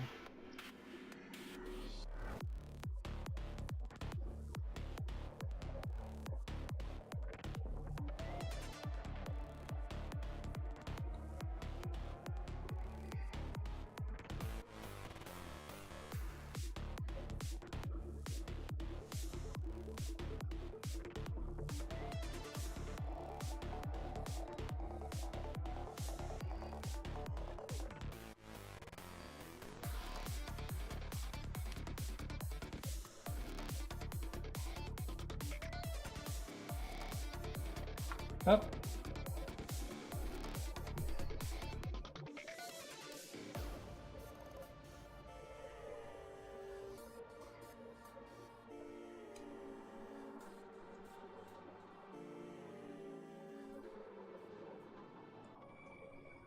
Say you chose again, a different story, different way. Same place now.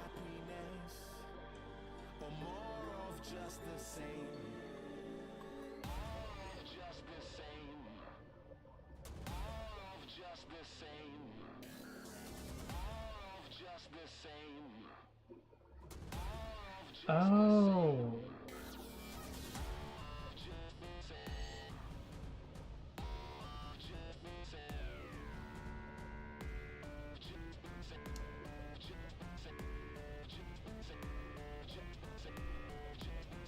That makes no sense whatsoever. I think all I'm doing is detaching it.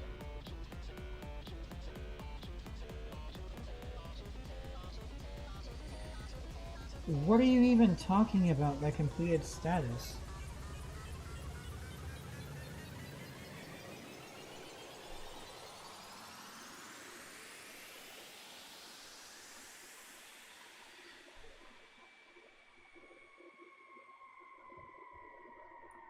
The entire thing makes no sense for what we're talking about, so I'm not sure what we're talking about at all. All I know is that's one side done, so let's get the other side done. Okay.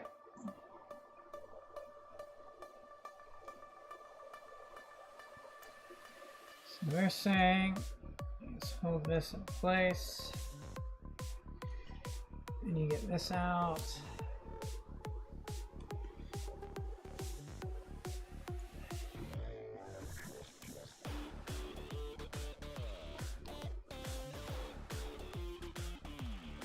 Should be in place now.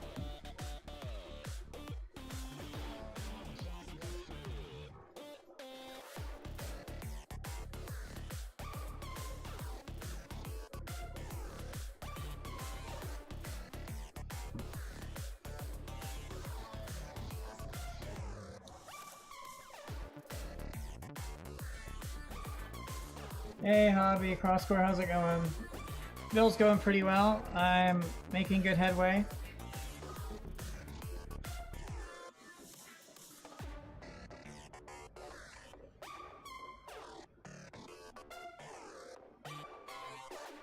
Almost done with phase 2 now.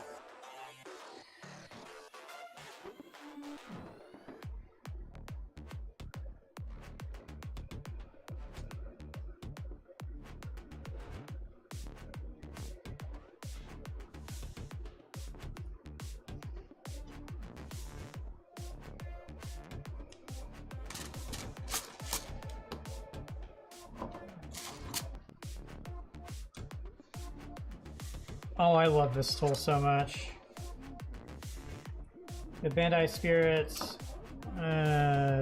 separator tool is so good.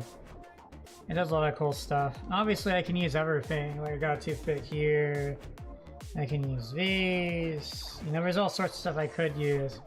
It's nice to use something that says plastic on plastic. And sometimes they have some good shapes that allow you to do things. Yes, so this is a Chinese original designed mech. It is not a Gundam. So it's its own original design thing. It's not something like that, yeah. I'm kind of confused on who actually makes this. Because there's all sorts of different wordings and names thrown about. Sample, hold on here. So this right here says Nemesis. And of course that's the name of the kit. Then we see a snake. But then we see Vision Dimension. This is Vision Dimension. I enjoy building third-party stuff. What I do not care for particularly are bootleg kits. I'd rather just have an officially licensed Gundam kit if I'm going to do a Gundam. And the other thing is there are so many really cool plastic model kits out there that are a completely different brand from Bandai that are mechs like this that are in no way related to Gundam. And are being one of those companies that they look at whichever Gundam's really popular that people really want a kit of, and then they make that because Bandai hasn't made it yet. I don't really care for those. I'm sure those are great. I know a lot of people really enjoy those. I'm not one of them so far. But then there's all sorts of different brands and product lines. It's like SNAA has the Knights of the Round Table. Those are really cool.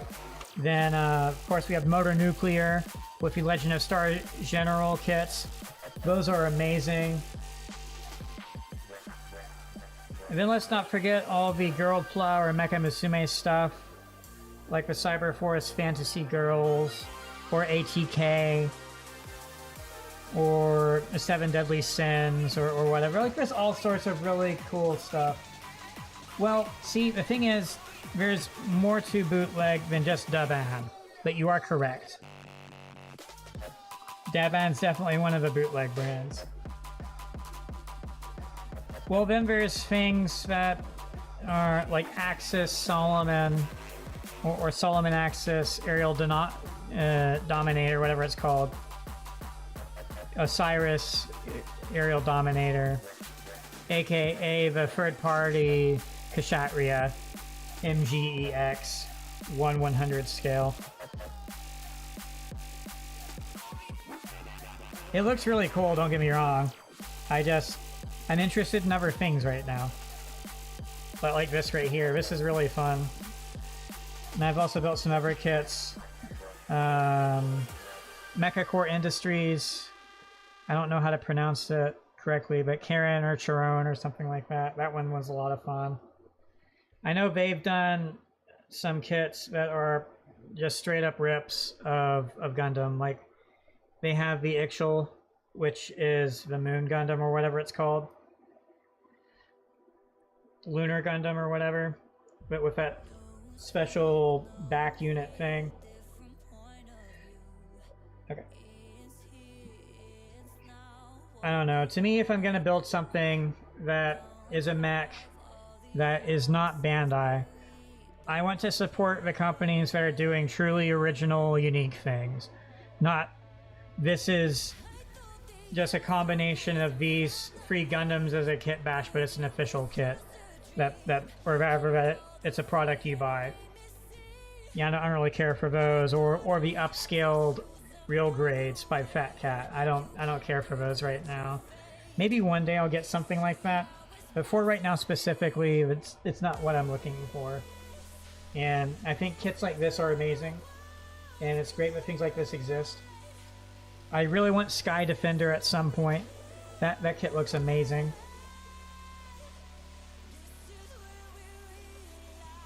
I think Fenrir is a good example of a kit that can push the boundaries of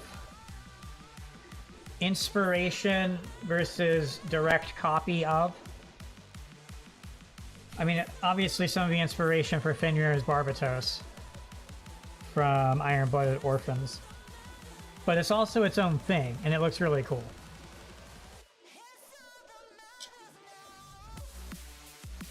Okay, so it looks like it's time for more stickers.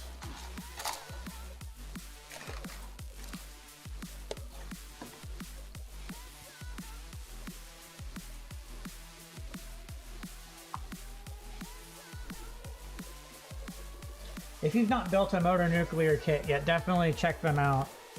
Be warned though, the kits are very pointy. A lot of the parts are pointy, so they're a bit of a pain that way. But they're really cool kits. I've got Zhao Yun and White Dragon, the soldier and horse. It looks amazing. Very large.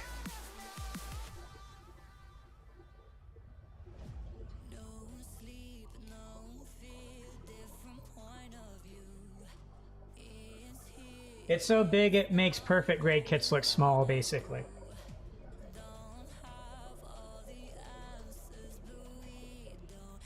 But some of it's because it's a horse and a rider, and the horse can pose to where its hind legs kick up, or wherever its forelegs kick up, so...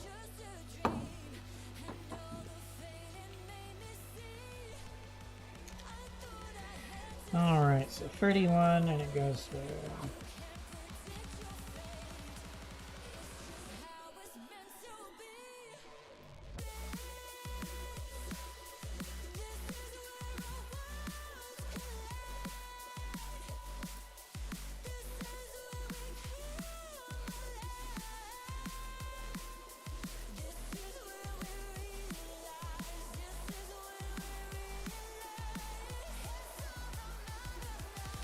It's in, nice.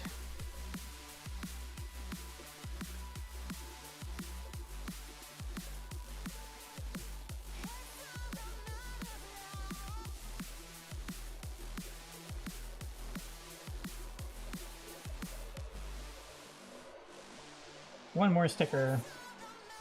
And then we're done with phase 2.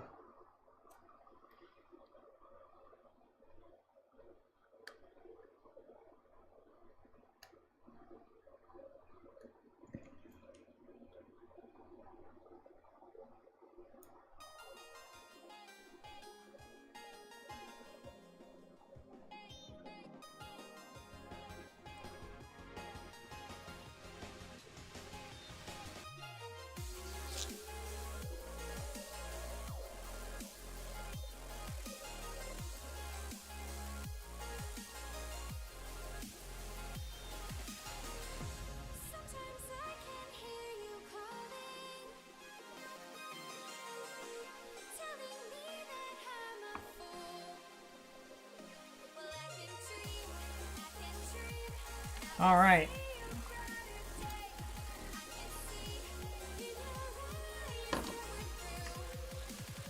So now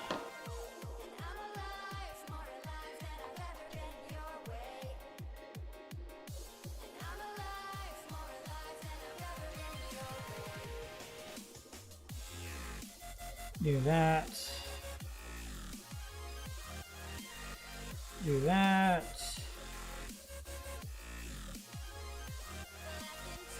Cool.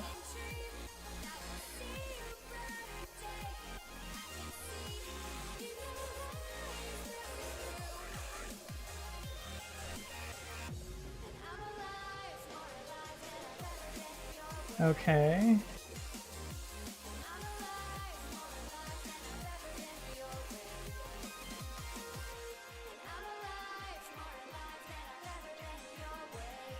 Okay, why? What's the problem?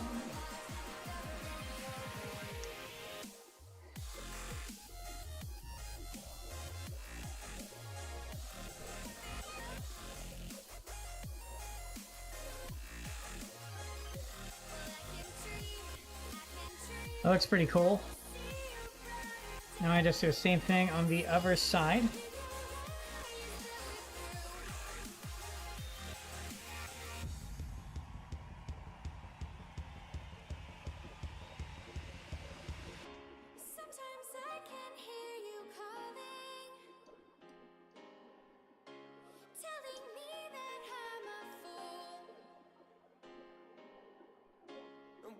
Okay.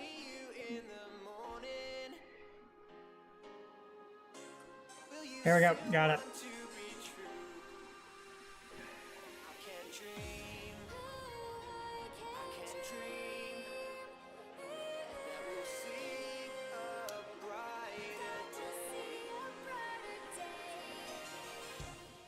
It's on. Looks so good. Okay, finally the last parts now. So this goes this way. Interface with this somehow.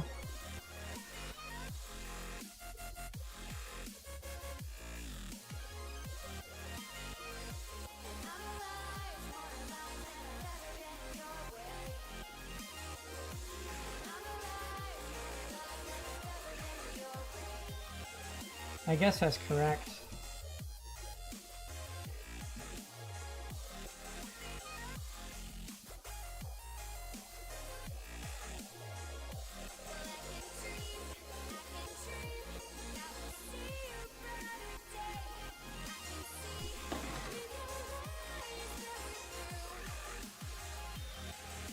I believe that's it. That is the other. This is phase 2 completed, basically. So now I just need to get him to pose well enough.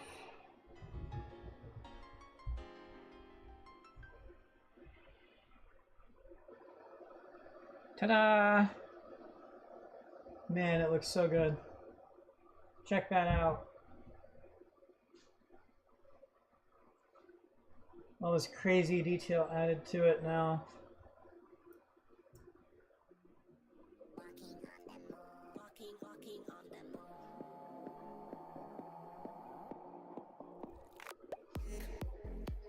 This is quite nice.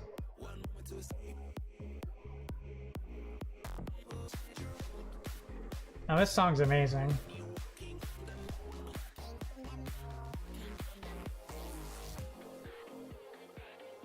All right. So that's going to be it for today's session. I will resume tomorrow, and we'll start on phase 3, which begins with the leg armor here. So I expect the next section, phase, rather, to take a lot longer, because now we're essentially adding armor to everything.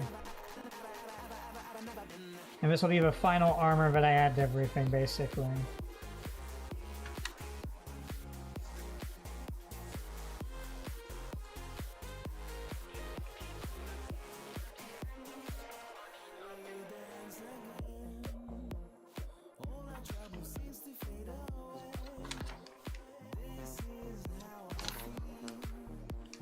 Yep. Then we keep going all the way to here. So page... let's see here, I guess we want to be super technical.